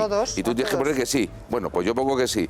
Pero ¿dónde ha afirmado el señor Bosé que yo puedo saber que él es un moroso? Sí. Yo mi duda es, si me permites muy rápido, señor Cruzado. Rápidamente, que vamos mal de tiempo. Muy brevemente, por favor. Digo yo que esto se hace porque entiende quien lo publica que habrá algún contribuyente que teniendo dinero que no paga porque no le da la gana, dice voy a pagar para que no me saquen. ¿Ha sido efectivo estos años? Es decir, ¿ha valido para algo? ¿Hay gente que ha pagado para no verse en este escarnio? Pues no parece, a la vista de la poca variación que ha habido en cuanto a la deuda en estos 4 años, ¿no? En estos 4 años en los que se viene publicando. Pero la razón quizá está en lo que apuntaba al principio, en el sentido de que las primeras empresas que vemos en la lista con las mayores cantidades pues son todas relacionadas con el ladrillo y son empresas que, si no están quebradas, están a punto, ¿no? O hablamos también de esas sociedades deportivas, de estos clubes de fútbol que, como sabemos, durante mucho tiempo pues estuvieron acumulando deudas con el visto bueno, de alguna manera, de la agencia tributaria, y que luego han acabado pues muy mal, ¿no? Y muchas de estas entidades están en esta lista, ¿no? En definitiva, las posibilidades de recuperar una buena parte de estos 15.000 millones pues son digamos, complicadas, ¿no? Don Carlos Cruzado, presidente del Sindicato de Técnicos de Hacienda Gesta, gracias, buenas noches, gracias por su opinión y por sus aclaraciones. Buenas gracias. noches. Pues Carlos Cuesta, ¿qué te parece a ti esto? Pues me sumo plenamente a lo que estaba diciendo Vicente. ¿A que no recordáis ningún listado de políticos corruptos? No, ¿verdad? Me da que no lo van a sacar. A mí esta historia, los tipos penales tienen su castigo y viene perfectamente recogido en el Código Penal. Si no es una cuestión penal, vienen las acciones administrativas. Pero esto de que de pronto sacas una lista para escarnio, por cierto, en el año 2017 se coló una persona que estaba en periodo voluntario y tuvo que gastarse su dinero en pleitear hasta conseguir que lo sacaran de la lista. Y estaba en periodo voluntario, estaba dentro de las posibilidades de negociar un pago, de no negociarlo. Yo solamente veo aquí una cuestión que a mí me llama mucho la atención. Cuando tú vas contra el Estado te puede sacar una lista. Y es que me da lo mismo cuál sea de los nombres. Ni Rato ni Bosé, me da lo mismo. O sea, la gente tiene un derecho a la intimidad de los datos.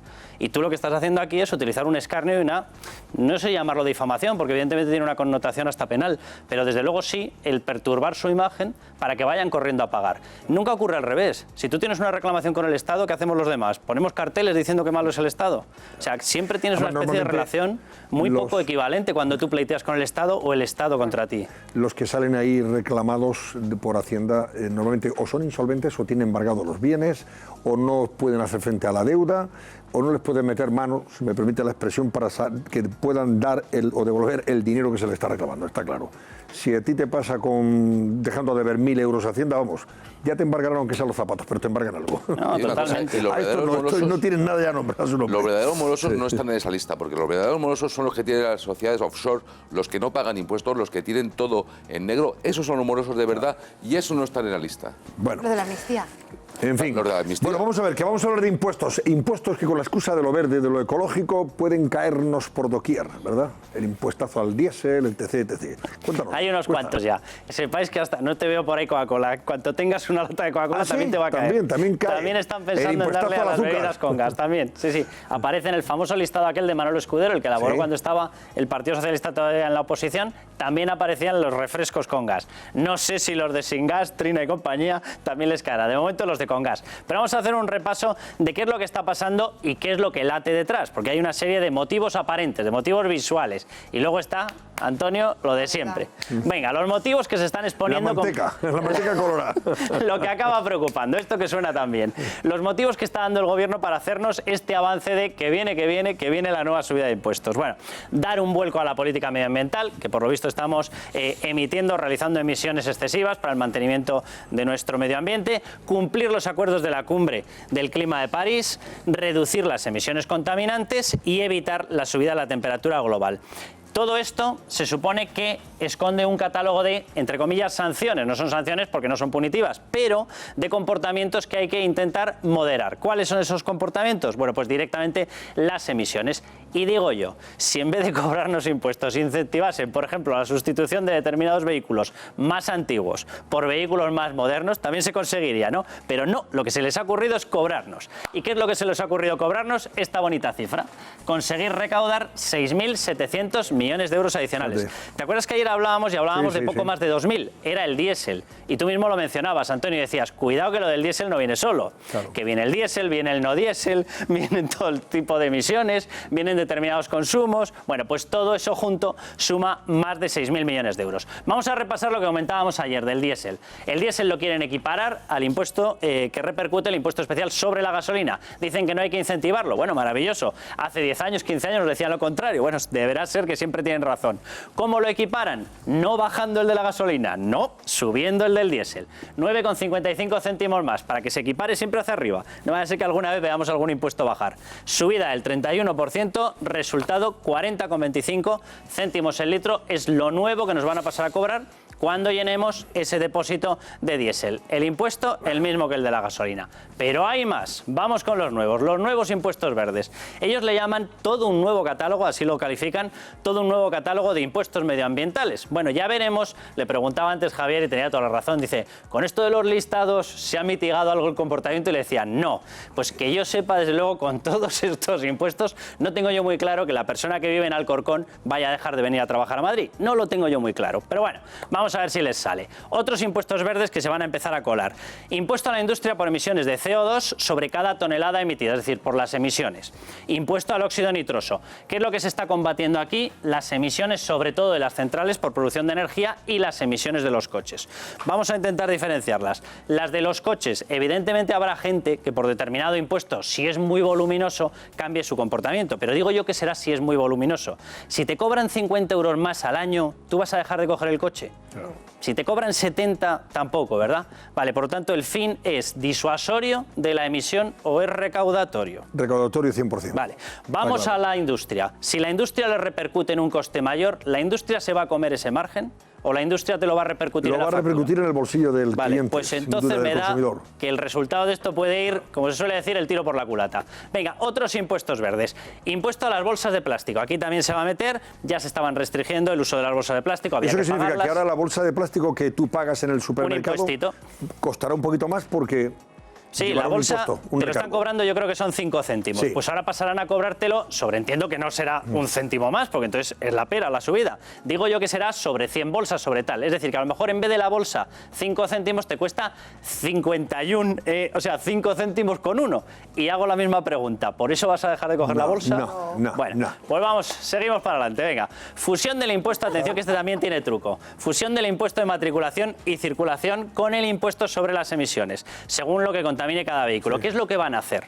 Vamos a ver, realmente aquí se empiezan a solapar determinados impuestos. Yo siempre tenía una duda, digo, yo pensaba que cuando matriculabas era para circular. No sabía yo que matriculabas el coche para dejártelo en casa, pero bueno, resulta que esto se considera legalmente que no es redundante con respecto a este impuesto. Entonces, ¿qué es lo que van a hacer? Aparte de la parte que ya llevaba, lógicamente, de cálculo el impuesto de matriculación, te lo suman al de circulación y todos ellos te los elevan dependiendo del nivel de contaminación que tiene tu coche. Esto, cuidado con esta historia porque va a repercutir muchísimo a la gente que tiene los vehículos más antiguos. Claro. Vehículos de 15 años, vehículos de 20 años. Que yo sepa, esta gente, normalmente cuando tú tienes dinero no aguantas con el mismo coche 20 años ni 25 años. Sí. Por lo tanto, va a ser un impuesto que repercuta a gente que tiene un vehículo que lo necesita, si no, no lo mantendría, que posiblemente lo está utilizando para ir a trabajar y que son vehículos muy antiguos porque no tiene poder adquisitivo, no tiene dinero. No sé yo si está muy bien dirigida en esta historia cuál es el objeto del impuesto. Carlos, permíteme una cosa. Vamos ahora seguimos. Esta es la bomba, es muy interesante eso que nos vas a contar, pero antes, las propinillas. Sobre el tema de las propinas.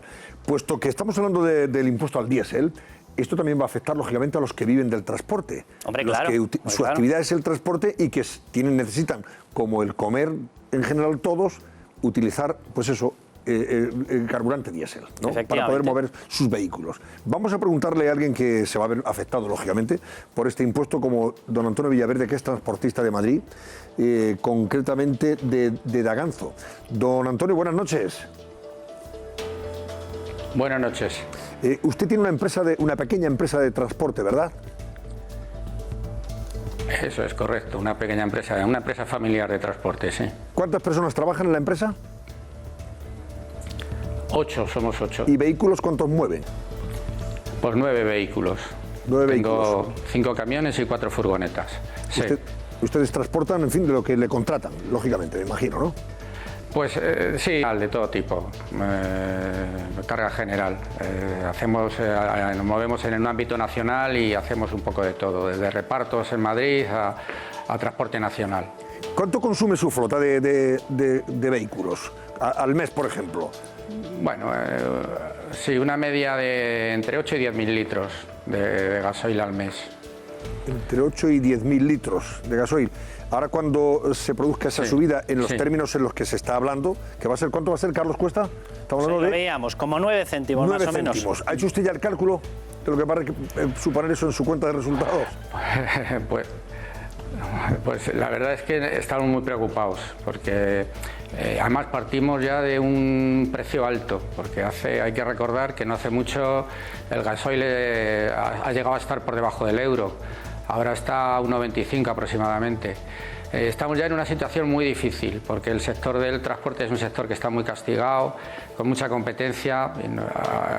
Lo lógico sería repercutirlo en los precios nuestros, pero es muy complicado. Eso luego es muy difícil de hacer. Entonces la verdad es que estamos muy preocupados con la subida.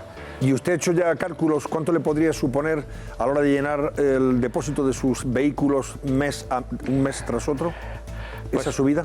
¿Cómo repercutiría? Hablando así a grosso modo, pues, sí. puede, hablando así a grosso modo, si hablamos de un 10% prácticamente que va a ser la subida, pues nos podemos ir a más de 1.000 euros todos los meses de un gasto que no está en el guión, y como consecuencia de eso duele mucho y castiga mucho, y bueno, la situación no va a ser nada buena. Sí que tenemos la esperanza de que el gobierno nos compense esa subida. Dicen que no va a repercutir en el transporte la subida, no sé cómo lo va a hacer, de qué manera lo va a hacer, pero esa es la esperanza. De no ser así, se nos complica mucho el sobrevivir a los transportistas. Le pregunto a Carlos Cuesta, a ver si tiene información al respecto. ¿El gobierno va a compensar en el caso de los transportistas esa subida? Se ha hecho en otras ocasiones. El 32% de sus gastos son por el combustible. O sea, se puede hacer dejando fuera el gasóleo profesional, se puede hacer con algún tipo de deducción. O sea, por poder hacer, se puede hacer. Lo que pasa es que de momento la información que tenemos, la verdad que está bastante en pañales. Es decir, se ha lanzado la idea de que va a haber esos impuestos por el tipo de recaudación y por el volumen de recaudación. No sé yo si se refiere exclusivamente a los vehículos particulares, no lo sé, porque la verdad que la recaudación es alta, 2.000 millones más no es ninguna tontería, pero bueno, yo sobreentiendo que irán dando ellos detalles. Claro, estamos hablando de alguien como Antonio Villaverde, que supondría esa subida cerca de 12.000 euros, más entre 12.000 y 15.000 euros al año. Tendría usted que pagar más a la hora de facturar el combustible que consumen sus vehículos. Correcto, y eso es muy complicado, porque de hecho, y vuelvo a decir, partimos de un precio ya demasiado elevado, porque con respecto a años atrás tenemos un precio elevado. La subsistencia ya es complicada porque es muy difícil de repercutir. Si a eso le añadimos esos 9 céntimos en litro, porque a mí, lo que nos preocupa, dicen que se nos va a compensar. La compensación que se ha hecho hasta ahora, además, se hace en vehículos de más de 7.500 kilos. Yo tengo algún vehículo, las furgonetas no se benefician del gasóleo profesional, del céntimo sanitario, todo. Entonces, no sé, tenemos una incertidumbre muy grande, la verdad. Bueno, pues vamos a esperar a ver en qué acaba la cosa. Don Antonio Villaverde, transportista de Transvillaverde, gracias y tiempo tendremos, le aseguro, de conocer los términos y alcance de ese impuesto. Gracias y buenas noches, don Antonio. Buenas noches y gracias a vosotros. Gracias.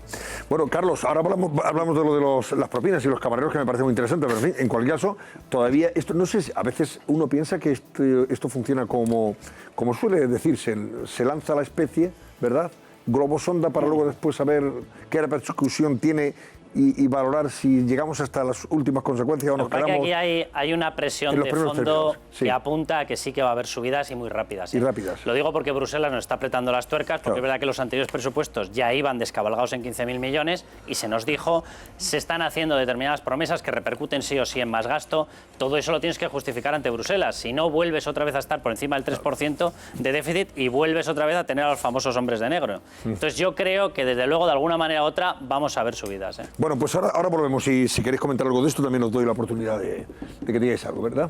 Venga, volvemos enseguidita. Me están llegando además las portadas de los periódicos de mañana y también tendremos tiempo de valorar esos titulares de portada. Hasta ahora mismo.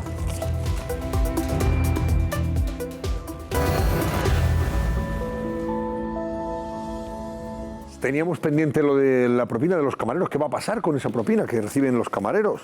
A ver, esto ha sido una consulta bares. y una respuesta de la Dirección General de Tributos que ha dicho que tiene que pagar la propina de los camareros. Vamos a ver, esto en teoría pues puede quedar muy bien y dices, no, forma parte de su sueldo. Y dices, bueno, no sé yo si forma parte de su sueldo. Pero a partir de ahí hay una cosa que se llama realidad. ¿Cómo lo piensa usted cobrar? ¿Cómo piensa usted cobrar sobre algo que no hay constancia de nada? Entonces vamos a ir viéndolo, porque la noticia la publicamos en OK Diario y así literalmente, es decir, se pretende cobrar sobre esa propina. Pero bueno, ¿habrá impuestazo? ¿Lo conseguirán cobrar? Que es la gran pregunta. Que a partir de aquí empezamos con todo el planteamiento teórico. Según esa consulta y según Hacienda, son determinadas cuantías, son retribuciones que están sujetas al IRPF, como el sueldo, como cualquier pago de sueldo. Dice, pero no al IVA. Bueno, también podríamos entrar a decir, oiga, si es un dinero que es desconocido, ¿por qué no pasar ya puestos a imaginarnos que es una relación mercantil entre el cliente y el camarero? Y por lo tanto que el pobre camarero tuviese que ir, ¿qué me ha dejado usted? ¿5 euros? Espere que le haga una factura con IVA de los 5 euros. Bueno, toman la decisión de decir, venga, vamos a considerar que es IRPF, ¿vale? A partir de ahí dicen, bueno, porque son rendimientos del trabajo, vale, perfecto. Y por lo tanto, ¿cómo lo cobramos? Bueno, primera cuestión, en las ciudades más turísticas, lógicamente, o las ciudades con más poder adquisitivo, esto se dispara y esas propinas empiezan a crecer. Propinas que te pueden llegar a un 10%, esto de hecho en Estados Unidos está institucionalizado, pero aquí no. Y en Estados Unidos, de hecho, al estar institucionalizado, lo podrías regular o lo podrías más o menos tener registrado a través del propio registro contable de la empresa. Pero en España no. Te tendrías que fiar del dinero que se deja. ¿Quién lo controla? ¿Quién dice cuánto se ha dejado en el famoso plato? ¿Quién dice cuánto ha ido al bote? Porque lo que va al bote no va para el camarero. Se reparte entre todos. ¿Quién dice quién se lo ha llevado más, quién menos? ¿Quién estaba en el turno de noche? ¿Quién estaba en el turno de mañana? Yo la verdad que no sé muy bien cómo lo van a hacer. Pero bueno, se apoyan en el artículo 76 del reglamento de IRPF que obliga a la empresa a retener el importe de esas propinas. Pero lanzo yo otra pregunta. ¿Ese dinero realmente pasa por la empresa? Porque ese dinero los camareros lo cogen de las propinas, lo echan en el bote, hay veces que hasta dicen lo de bote, y una vez que está en el bote se lo reparten ellos. ¿Cómo va a hacer la retención sobre un dinero que no ha llegado a tocar el bar o el restaurante? ¿Cómo lo hace? Si no llega a entrar en la caja. ¿Que tienes que tener un pitoniso que te diga exactamente cuánto ha pasado? No lo sé muy bien. A lo mejor se deduce el pitoniso también. ¿Habrá impuestazo? Vamos a seguir. Vamos a hacer una simulación. Un día normal, en un sitio, oye, que tenga su tráfico, que tenga su buena barra, sus pinchos y tal, 50 euros. Vamos a poner que es un ¿Eso bar... de propina? 50 euros de propina, al día, vamos a ponerlo. Vamos a poner que están trabajando 6 camareros y que por tanto se echa al bote y se reparte. Vamos a poner que al mes hay una recaudación por este concepto de 1.500, dividido, nos toca 2.500 euros a cada uno de los camareros. Hombre, si le aplicas a esto un tipo del IRPF, si empiezas a meterle, oye, si son rentas un poco más altas, a lo mejor resulta que tienes que pagar 500 euros de ahí, 300 euros, vale. Pero vamos a ver qué es lo que ocurre en la realidad. ¿Cuál es el sueldo más o menos en el que oscila un camarero? 12.000, 15.000 euros anuales. Vamos a dar un pequeño truco, un pequeño dato. Por debajo de 14.000 euros, efectivamente, están exentos del pago del IRPF. ¿Qué ocurre si le sumas esos 2.500? Que ya tendrán que pagar. Que los 12.000, 15.000... Los de 15.000 ya estaban, pero los de 12.000 más 2.500 acabas de pasar a estar por encima. ¿Y eso qué significaría? No que vayas a tributar por los 2.500, que pasas a tributar por todo el dinero, por los 12 más 2.500. Pasarías a tributar por los 14.500 euros. Es decir, el tortazo que se lleva fiscal el pobre camarero es de armas tomar, por un dinero que yo literalmente no sé muy bien cómo lo van a controlar, que es la gran pregunta. ¿Cómo van a controlar un dinero que se deja en los platos, que se deja en la mesa, que se deja ahí pillado con el platillo el postre, que lo coges, que te lo llevas directamente a un bote y lo repartes al terminar el día o al terminar la noche? ¿Qué empresa tiene registro de eso? ¿A quién se le ha ocurrido esta brillante idea de controlar las propinas para buscar de alguna forma una nueva fuente de recaudación? Esto lo llaman técnicos. Pues pero bueno. esos técnicos sí deberían estar en una lista, ¿ves? Eso sí tiene que estar en una lista. Claro. Sí. No califiques la lista, tú déjalo ahí. Una lista de ocurrentes. Claro, claro. A ver, yo entiendo, vamos a ver, el principio teórico detrás es que toda persona que recibe una remuneración, ya sea en especie, ya sea dineraria tal, tiene que ser retribuida y por lo tanto tiene que ser tributada. Vale, hasta ahí todo perfecto. Pero la cuestión está en que llegamos ya a una cuestión, oye, en una boda. Resulta que dicen, venga, dinero para los novios, y pasan, y cada uno echa unos 10 euros, otro 20, otro 50. Eso hay que declararlo. Teóricamente Según hay que Hacienda, tributar. sí. Según Y dices, Hacienda, pero lo ¿cómo tienes que tributamos por eso? ¿Cómo lo hacemos? Eso ocurrió el verano vamos a ver, pasado. Oye, el villancico de los boda. niños en Nochebuena. Y resulta que pasan por los abuelos y toma 5 euros, toma 10 euros. También tiene que tributar por impuesto de donaciones. Oye, y que nos acabamos volviendo todos locos. ¿Y por la lista de bodas hay que tributar? por la lista de bodas como por el dinero aportado, es una donación. Cuando tú compras un televisor o le das un dinero... Impuesto de donaciones. El novio o la novia tiene que tributar por ese dinero. Impuesto de donaciones. ¿En serio? ¿Tú conoces a alguien que tribute por eso? Y hay que declararlo, ¿eh? Tienen que declarar... Bueno, si te hacen una inspección, evidentemente te pueden... Si te casas ese año y tú haces la declaración y no... Deberías no tributas por esa donación de civil, te puedes seguir haciendo así. La paga. Claro, la bueno, paga. en el caso de Madrid tenemos la ventaja de que es donación de padre a hijo y está exento. Pero si te vas... Bueno, en Andalucía le acaban de poner un tope que saltaría. Pero si te vas a alguna otra comunidad autónoma, en teoría tendrías que tributar por la paga del niño. Claro. No el padre, sino el niño. El niño tendría que... Y si el niño ya es mayor de 18 años, porque claro, hay muchos niños mayores de 18 años Estados Unidos que siguen estudiando ya... y se está con sus padres. Entonces tú le das la paga y por esa paga tiene que tributar el Impuesto niño. de donaciones. Si no está exento por padre e hijo. En Madrid, por ejemplo, está... Perdóname, ¿a partir de qué cantidad? Para saber, bueno, eso ya es de loco. Eso es un gran mito porque si se habla mucho... tu hijo a la lista de defraudadores. Eso es así. A la lista de morosos. A la lista. Se va a engordar la lista de morosos que no veas. Vamos a ver, en teoría se habla mucho por ahí, hay una especie de mito de que hay una cuantía exenta. No es verdad. Lo que pasa es que se da por hecho que la cuantía exenta en la práctica llega a ser los 3.000 euros que Hacienda que los bancos no controlan en sus movimientos, no comunican. Pero lo cierto es que por cada euro, por cada 100 euros, por cada 200, en teoría se convierten en base imponible de ese impuesto de donaciones. Estaba comentando antes que en Estados Unidos hay muchos estados donde todavía es obligatoria la propina. La propina es un complemento de tribución. Es el 10% obligatorio. El 10 y el 20%. Sí. Pero ya hay cada vez más estados que están quitando la obligatoriedad de que el cliente deje esa propina porque han decidido repercutir directamente el precio en el producto, o sea, en el plato que consumes y en el sueldo del camarero. De tal forma que no tengas que estar luego calculando el 16% y tal. Y lo están haciendo. Ahí era fácil controlarlo, lógicamente. Ahí era más fácil. Te lo ponían en la cuenta, además. Por eso el 16%, el 15%, y la gente que dejaba, dicen que algunos se iban y no dejaban tanto, pero en fin, en cualquier caso, eso tenía un cierto control y por eso se tributaba, lógicamente, desde el punto de vista fiscal, por esa propina. Pero ya muchos estados la están retirando, muchos sitios, incluso muchos empresarios de la restauración han dicho, mire usted, yo prefiero subir el sueldo a mis empleados y repercutir ese 16 o 15% directamente en el plato que consumen los clientes y ya está. Y si quieren dejar propina, que la dejen voluntariamente, si no, que no dejen nada. Claro. Ya no te obliga. Sí, aquí la historia que preguntabais y cómo se cobra tal. Vamos a ver, aquí si se queda en una cosa teórica y se ha quedado bien la contestación no pasará nada. A mí el pequeño miedo que me da es que evidentemente no lo vas a poder cobrar camarero a camarero porque eso es una locura. No hay manera de inspeccionar eso, no hay manera de controlarlo. A mí el miedo que me da es que alguien se le pase por ahí la bombilla y diga, espérate, que yo hago una simulación a precio de mercado y me voy al restaurante. Y le pido al restaurante la evolución durante 4 años de los distintos pagos que se han realizado. Doy por hecho que lo tenía que haber retenido y ala, le casco 4.000, 5.000 euros. Bueno, señores, ese es mi vamos miedo. a cambiar de registro. Gracias, Carlos Cuesta. Hasta la próxima. Hasta la próxima semana. Gracias, Carlos. En fin, hemos recuperado a Serafín Giraldo porque hoy hemos conocido una noticia que realmente nos ha llamado la atención, nos ha sorprendido e incluso nos ha puesto en guardia. Es decir, ¿cómo es posible que la gente sea tan poco... no sé, tan poco razonable y tenga tan poco sentido común como este chico que está en libertad provisional, le tiene medidas cautelares, entre otras, entregar el pasaporte y se va a renovarlo, uno de la manada, me refiero, Serafín Giraldo, y concretamente, además, el Guardia Civil, Antonio Manuel Guerrero. Hoy ha ido el hombre a la comisaría de turno, dice que vengo a renovar el pasaporte, y le han dicho, pero ¿usted cómo va a renovar el pasaporte?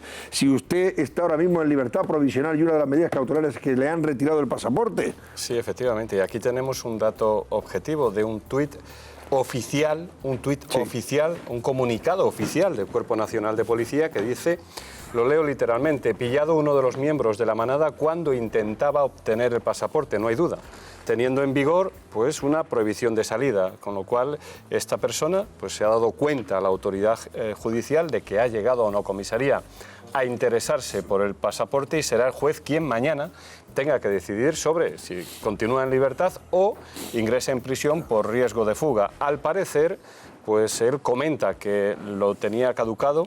Vaya, y que en principio iba a la comisaría pues a informar que lo tenía caducado y que no lo encontraba tampoco.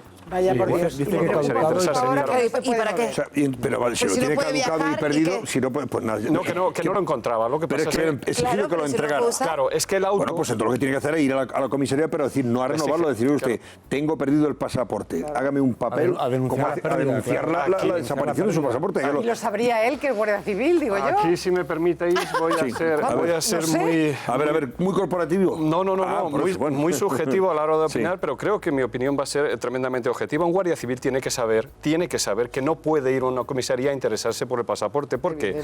Porque en primer lugar, quien le tiene que resolver las cuestiones legales es su abogado. Es decir, él tiene que ir al abogado y decir, oye, tengo problema con el pasaporte, que no lo encuentro. Y el abogado resuelve eso. En segundo lugar, en caso de que no quiera acudir al abogado, lo que tiene que ir es al juzgado, a informar que no lo encuentra, que no lo tiene, que lo tiene caducado, lo que sea. ¿Por qué? Porque en el juzgado no le pueden expedir el pasaporte. Entonces, si vas a la policía y te interesas por tu pasaporte, lógicamente es más que creíble lo que dicen mis compañeros, que ha sido pillado cuando intentaba renovar el pasaporte. Y no puede haber pasado, que de verdad, es que a lo mejor se ha pasado de listo, porque yo creo, Antonio, que la falta de sentido común a lo mejor se la podemos achacar a los que han decidido que no existía riesgo de fuga. Eso es a lo que les podemos achacar la falta de sentido común, porque a lo mejor es que este señor lo que ha sido un poco un listo y ha dicho, oye, si es que sabes lo que pasa, que como lo que se hace aquí muchas veces no se entera el de aquí, y como hay tantos cuerpos y tantas tal, a lo mejor nadie se va a enterar de que yo pido el pasaporte y me lo dan. Siendo guardia civil, él tiene que saber que nosotros sabemos que su pasaporte está caducado y fíjate, aunque no existiesen registros informáticos de su situación, es más que conocido, esta persona más que conocido, para saber que tiene esa medida, que no puede sacarse el pasaporte y que en caso de que se lo saque está cometiendo un delito, un delito. Claro, ¿cómo se entera el juez? ¿Cómo se entera en el juzgado de que ha solicitado la renovación? Le informamos nosotros, la policía, claro, que está allí y que se interesa por su pasaporte. Entonces el juez, claro, lógicamente le llama y tiene que comparecer y preguntarle a ver qué hacía en una comisaría, voy a poner interesándose por su pasaporte. Porque, Serafín, el sistema funciona bien. Cuando a alguien se le retira el pasaporte, automáticamente el sistema de la policía, que es de quien dependen las renovaciones, se introduce el nombre de esa persona para que no ocurra esto, ¿no? O sea, en cuanto se pone ese nombre, salta el chivato avisando que esa persona, sea famosa o no sea famosa, tiene prohibida abandonar el territorio nacional. Efectivamente, y esta persona no puede cruzar, por ejemplo, una frontera. Él no puede ir a un aeropuerto porque rápidamente aparece en nuestras bases de datos. Si tuviera ese pasaporte, él lo entrega en Barajas y automáticamente sale, lógicamente, ¿no? Pero imagínate que esta persona coge el pasaporte y decide salir en un vuelo. Que no lo perdió, que dijo que no lo perdió, es mentira, pero... Y que decide salir rápidamente, es detenido porque nuestras bases de datos funcionan. Pero eso ocurre, perdona, si quieres salir de España.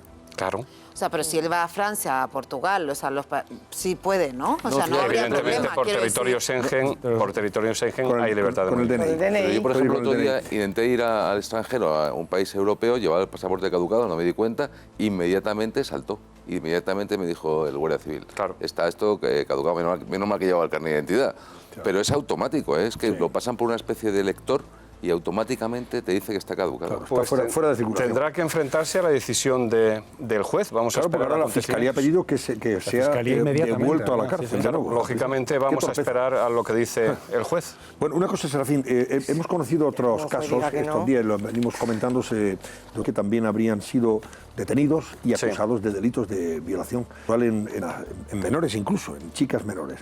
En el caso de Canarias, de esta llamada otra manada, hoy hemos sabido que han sido puestos en libertad todos menos el menor. ¿Qué pasa? ¿Y qué noticias tienes? Mira, Porque primero estaban acusados de algo tan grave como haber violado en grupo también a una joven a una niña de 16 años. Y inmediatamente después conocemos esta tarde que han sido puestos en libertad los 4 o los 5 que habían participado en el aquelarre. Están pendientes de juicio y la puesta en libertad pues obedece a otros parámetros dentro de la ley de enjuiciamiento criminal, que efectivamente riesgo de fuga, se le pone algún tipo de fianza para que comparezcan cuando son requeridos. No es una situación excepcional, sí que nos puede parecer raro, pero desde luego estas personas si han cometido ese delito, si lo han cometido ese delito, van a responder por él. Sí que es verdad que han existido varias violaciones a partir de entonces, sobre todo han salido muy a la luz pública. La violación múltiple que se produjo, por ejemplo, en Molins de Rey, la que se produjo también en Alicante, creo recordar, 2 violaciones múltiples por parte de unos ciudadanos argelinos a unas niñas, a unas menores. Escaparon de un centro de menores, ¿verdad? Efectivamente, en un centro de menores. Otro caso que se dio con una ciudadana colombiana por parte de 3 argelinos también en Alicante, y sí que muchos de ellos están en prisión. uno de ellos porque precisamente trató de huir. Pero a mí el caso, y lo digo objetivamente, más llamativo ha sido el de la manada de Canarias. ¿Por qué? Sí, esto es que te preguntaba yo. Por el comportamiento altanero y porque aquí sí que se puede producir, y lo digo objetivamente, yo en las otras no lo sé, pero en esta sí que se puede producir una especie de efecto imitación. ¿Por qué? Porque ellos mismos reclamaban el nombre a mis compañeros de la policía de la nueva manada, se equiparaban un poco, querían equipararse a un jolgorio en las celdas y demás. Además ha sido publicado, no estoy diciendo nada nuevo, de que ellos querían, después de haber drogado a la víctima, grabado con el móvil, al menos eso figura en el atestado, uno de ellos incluso menor, pues se querían hacer llamar la nueva manada. Pero estos son los que han sido puestos en libertad esta tarde. Sí, pero... Por eso me sorprende. Están pendientes, eso son decisiones, judiciales. Entiendo que no hay riesgo de fuga. Pregunta el alcance y gravedad de lo que tú nos cuentas, que el juez o la jueza haya decidido, la jueza además una jueza efectivamente, ha decidido ponerse en libertad. Lo que pasa es que tienen unas medidas para evitar precisamente que huyan y supongo que comparecerán cuando sean requeridos ante presencia judicial. Ellos se le pone siempre una fianza. No es una situación excepcional. Lo que pasa es que sí es muy llamativo. Una pregunta que quiero hacer, Serafín, porque lo estábamos comentando antes y a mí también me preocupa. ¿No estamos haciendo precisamente a la manada demasiado famosa? Sí. No es solamente el efecto de imitación, sino que al final va a haber un montón de seguidores. No para hacer lo mismo, sino fans. De verdad, es que parecen cantantes en vez de lo que son. Sí, yo entiendo que sí, que además el abogado de 4 de ellos se queja precisamente, incluso ellos, el abogado, no ellos. Ellos yo no quiero entrar en su condición ética o moral porque me parece, bueno, no voy a pronunciarme sobre eso. Efectivamente, pero sí que el abogado de uno de ellos, que sencillamente ejerce su defensa, todos lo conocemos, se llama Agustín. Sí. Además, él dice que de alguna manera cree que hay demasiado, incluso el abogado, vuelvo a repetir, dice que hay demasiada publicidad sobre este tema. Lo dejamos ahí. Gracias, Serafín Giraldo. Es un placer. Hasta la semana que viene. Laura Gómez, estábamos pendientes, tenemos más noticias de las que hemos ofrecido al comienzo de nuestro programa sobre ese tiroteo que se ha registrado en el estado de Maryland, en Estados Unidos, en la ciudad capital de... ahora no recuerdo el nombre. Maryland. No, Maryland es el estado... Maryland... Bueno, cuéntanos qué ha pasado en el interior de un periódico donde alguien ha disparado y ha matado a varias personas. Anápolis. Pues Antonio... Anápolis, perdón, la capital es Anápolis, efectivamente. Un periódico de Anápolis es donde se ha registrado este hecho, este incidente. Pues Antonio, reacción en redes sociales de Donald Trump, del presidente de Estados Unidos. Habla de la zona del accidente, del ataque, y dice: mis pensamientos y mis rezos están con las víctimas y sus familias. Gracias a todos los servicios de emergencia que están actualmente en la escena del ataque, dice Donald Trump en su cuenta de Twitter. El balance no ha variado mucho a lo que hemos dado al principio del programa. De momento se contabilizan 5 personas fallecidas, decenas de heridos, 3 de ellos de gravedad, así que podría aumentar ese número de fallecidos. El sospechoso ha sido detenido, pero todavía no han trascendido datos sobre su identidad y recordemos, como has dicho, que ese tiroteo se ha producido en el interior de la redacción de un periódico local de la zona. Y tampoco sabe la motivación que ha llevado a este sujeto. La policía dice de Washington Post que la policía fríamente a estas personas, que lo ha detenido y que de momento no saben. Sí, de Washington Post está publicando que ya lo han detenido, que estaba en custodia policial y que en estos momentos se está investigando qué es lo que ha ocurrido, qué motivación había para este crimen, pero que aún no saben exactamente si había alguna conexión con las víctimas o si es majadero. No, de momento no se sabe. Bueno, pues eso es lo último que les ofrecemos en relación con ese tiroteo en Estados Unidos, en el estado de Maryland, en Anápolis, su capital, cerca de Washington, por cierto, para que ustedes se sitúen. Voy a repasar las portadas y así comentamos también algunos de los titulares. Destaca El Mundo en su portada, he elegido primero El Mundo porque lleva portada un asunto que hemos valorado y comentado y opinado sobre él detenidamente en el programa. El asunto de Torra, Washington, etcétera, etcétera, y el papel o papelón en este caso, de Pedro Sánchez. Dice El Mundo: escarnio independentista ante la pasividad de Pedro Sánchez. O sea, burla independentista mientras el presidente del gobierno pues ha mirado para otro lado. Torra monta en Washington un acto soberanista con dinero público para acusar a España de tener presos políticos. El embajador morenés se lo afea, pero el presidente del gobierno dice que no hay que buscar la confrontación. La Generalitat boicotea la entrega de los premios Princesa de Girona y se suma a las protestas contra los reyes. Ese es el titular destacado del Mundo sobre todo este asunto. Y la foto de portada de la de los reyes hoy en Gerona precisamente, en la entrega de los premios que llevan el nombre de Princesa de Gerona. El rey se reafirma en Cataluña en el sentido de que en su discurso, lógicamente, pues se ha reafirmado la españolidad de Cataluña, como no podía ser de otra manera. Otros temas de portada que lleva el mundo, pues este es un asunto que también va a dar que hablar, me temo, y que tendrá que aclarar el gobierno, porque es bastante contundente. Dice el mundo que el gobierno y el PNV pactan escarcelar, o sea, poner en libertad a presos de ETA. No ya acercarlos a las cárceles del País Vasco, sino ponerlos en libertad.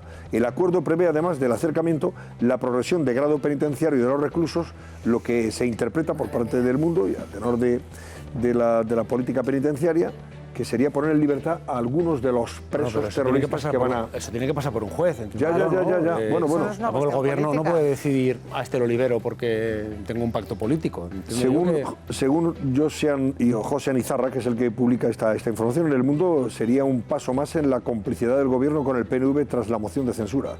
Y habla de ese grado penitenciario, de progresión del grado penitenciario, que implicaría la puesta en libertad de algunos de los presos terroristas que los acercarían primero al País Vasco y les pondrían en libertad. Hay un juez de vigilancia penitenciaria que es el que tiene que estipular el grado. Entiendo que esto es complicado, ¿no? Que no es una decisión que pueda tomar el gobierno, lo que tenga que ver con el cumplimiento de la pena. Habrá que ver los detalles también. Bueno, vamos a ver qué pasa, pero en fin, la denuncia es bastante seria y grave, la que lleva hoy El Mundo, y que habrá que seguir con detenimiento.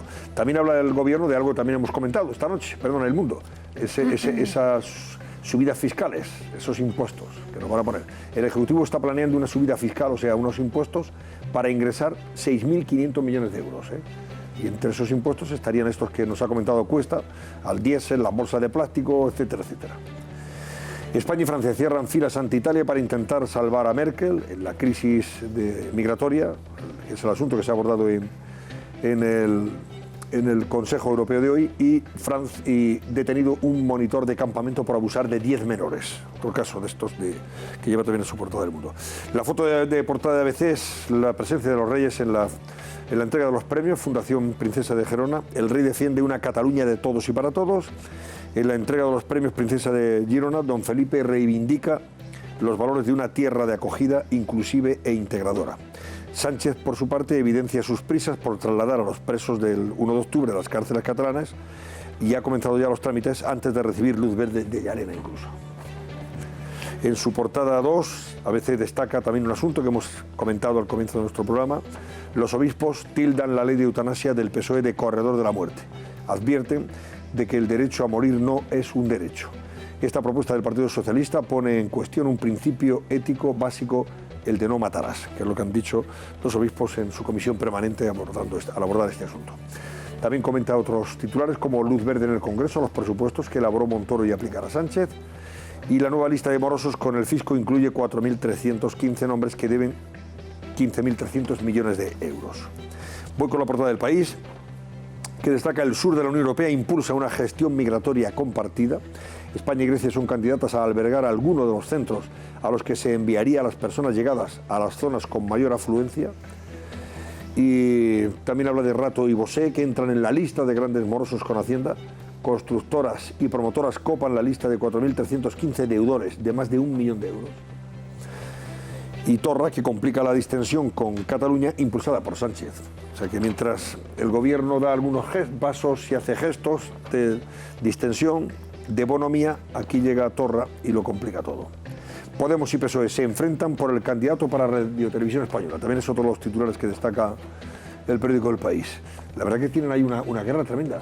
Claro, esto es lo que luego llama la atención de los que consideran que por qué es más independiente Televisión Española cuando gobierna el PSOE que cuando gobierna el Partido Popular, si luego al final están los partidos enzarzados para meter la cuchara. No sé, de hecho había un acuerdo previo en el Congreso hasta que ha llegado Sánchez y lo ha volado todo por los aires y al final decretazo y ahora el nombramiento que está acordando únicamente con Podemos, que se siente dentro de todos los aliados de la moción, se siente como al que menos han mimado y de ahí el gesto de la negociación y a ver para quién es la presidencia y para quién los informativos de Televisión Española. Y creo que tiene una montada gorda, ¿no? Pues, PSOE y Podemos por colocar al suyo. Sí, ya ves no, que... luego no interesa esto de... No, se supone que el director general de Televisión Española tiene que ser una persona independiente. Sí, sí, pues ya lo sé. Es Bueno, completamente no para absurdo. director general, perdón, Independiente para la del PSOE, presidencia. independiente del Son dos PP, partidos solos. Es para la presidencia. Bien, la presidencia, bueno, me da Que es todavía peor, quiero pero decir. si son solamente dos partidos los que eligen al presidente, pues muy independiente no va a ser. En todo caso, serán todos los partidos los que tendrán que llegar a un acuerdo, ¿no? Obviamente. Pues a eso me estaba refiriendo por eso. Bueno, vamos a ver a quién nombra y cómo cumple. La Razón dice que los políticos presos catalanes van a ser trasladados a prisiones catalanas hasta que se celebre el juicio. El juicio se aplaza, dice La Razón, hasta después de las municipales, de las elecciones municipales del próximo año, 2019. O sea, el juicio entonces, pues de Puigdemont y compañía, sería en el mes de julio del próximo año. Vamos a ver. Los reclusos van a depender del director de prisiones de la Generalitat, que pidió excarcelarlos, y Sánchez evita criticar las mentiras de Torra mientras Borrell defiende a Morenés. Foto de portada para los Reyes, en ese acto de hoy de Gerona, y también destaca La Razón que le piden prisión para el guardia civil de la Manada por intentar sacarse el pasaporte. Vamos con La Vanguardia, que destaca: Sánchez acelera el traslado de los presos a Cataluña. Llarena da el visto bueno a Interior y sitúa la investigación en su tramo final. El gobierno catalán pide la liberación de los líderes independentistas. ¿A esto te referías tú, Chicote? Sí, siendo legal como es la medida. Es que han qué corrido casualidad mucho. que coincida con otro momento de altanería, de soberbia, de declaraciones desagradables y, por supuesto, insultantes para España, Es que la actitud de Pedro y para el Sánchez- rey y para sus instituciones del señor Torra. O sea, tú das pasos, pones, o sea, extiendes la mano para, evidentemente, llegar a algún acuerdo, algún entendimiento, y lo que hace es morderte. Yo, si me permites la expresión quizá un poco malsonante, lo que está pasando con Torra y Pedro Sánchez es que te mean encima y el otro dice que está lloviendo. Sí. Fija, es que no puede ser más claro. Lo que ha hecho hoy el presidente de la Generalitat en Washington es intolerable, y el presidente del gobierno tiene que reaccionar y no decir, no, bueno, no vamos a crispar más. Entonces, usted déjelo y a ver quién pone mañana coto a eso, seguirá ¿no? haciendo lo mismo. No, mañana será más. Será más, Será claro, más, claro, porque, por eso porque seguirá cada, haciendo lo mismo o más. cada día avanza. La escalada de la tensión son ellos las que la En el alimentan. reto. Avanzando un poquito y además conquistando un reto cada día, ¿no? Que eso es lo que quieren hacer ellos. Claro. La Vanguardia sobre este asunto lo destaca así, el tema de Washington. Choque entre Torra y Morenés, el embajador Morenés, por el Procés, en un festival folk en Washington. Y el presidente pide la dimisión del embajador mientras el gobierno avala su defensa de España. Bueno, así lo destaca. Vamos con la portada a esta hora de la página web de COPE. Si entran ustedes van a ver noticias, como todos estos días, relativas al Mundial de Fútbol de Rusia, a través de los enviados especiales de COPE a Rusia, y declaraciones de algunos de los futbolistas y entrenadores que allí tenemos ahora mismo desplazados. También habla de los 5 muertos en un tiroteo en la redacción de un periódico en Estados Unidos, en Maryland concretamente, y el rey que pide una Cataluña de todos y para todos, abierta y plural. Además del tema que ya hemos comentado, sobre Llarena, que responde al gobierno, sobre la decisión de trasladar a los presos del proceso diciendo que es un tema de interior, etcétera, etcétera. Y en los periódicos económicos, algunos titulares como este, por ejemplo: CaixaBank vende su negocio inmobiliario a Lone Star. La operación incluye el traspaso de Servihabitat y carteras de activos tóxicos. Naturgy destinará 9.000 millones a un megadividendo, y Telefónica se queda con las 3 temporadas. Ya se queda con la Liga y también con la Champions, Telefónica. El Economista: la inflación escala al 2,3% y el alza del gasto complica el déficit. Los carburantes y unos paquetes turísticos más caros propulsan el IPC. Y CaixaBank vende 5.300 millones en inmuebles para sanear el Bance. Y 5 días, Naturgy marca el paso al sector al depreciar sus activos sucios. La reducción en 4.900 millones del valor contable le va a generar pérdidas de 3.000 millones este ejercicio. El grupo se vuelca en la energía verde con 5.300 millones de inversión y dispara el dividendo un 59% en 5 años. Naturgy es la nueva marca de Unión Fenosa, ¿no? De gas natural Fenosa. Natural, sí. Exactamente. Antes de soltera, gas natural fenosa, casada ahora ya es naturgi, para que nos entiendan nuestros espectadores. Bueno, vamos a ver, antes de que nos cuente Susana qué va a ser hoy noticia, ¿cómo cierra el barómetro, por cierto?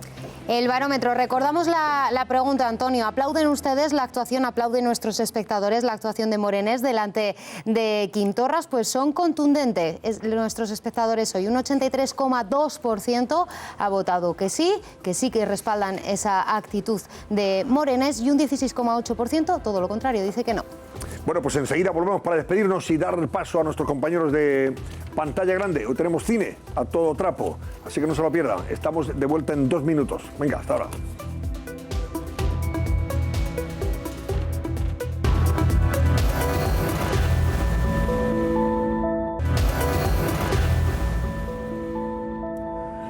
Bueno, señores, nos tenemos que marchar, así que les dejo ya con pantalla grande. Gracias, Sandra. Sandra Fernández, gracias. También a Javier Chicote, a Marta Robles y a Vicente González Tolaya. Y a ustedes por la atención que nos han prestado. Disfruten de pantalla grande, del cine, en toda su extensión y expresión. Gracias.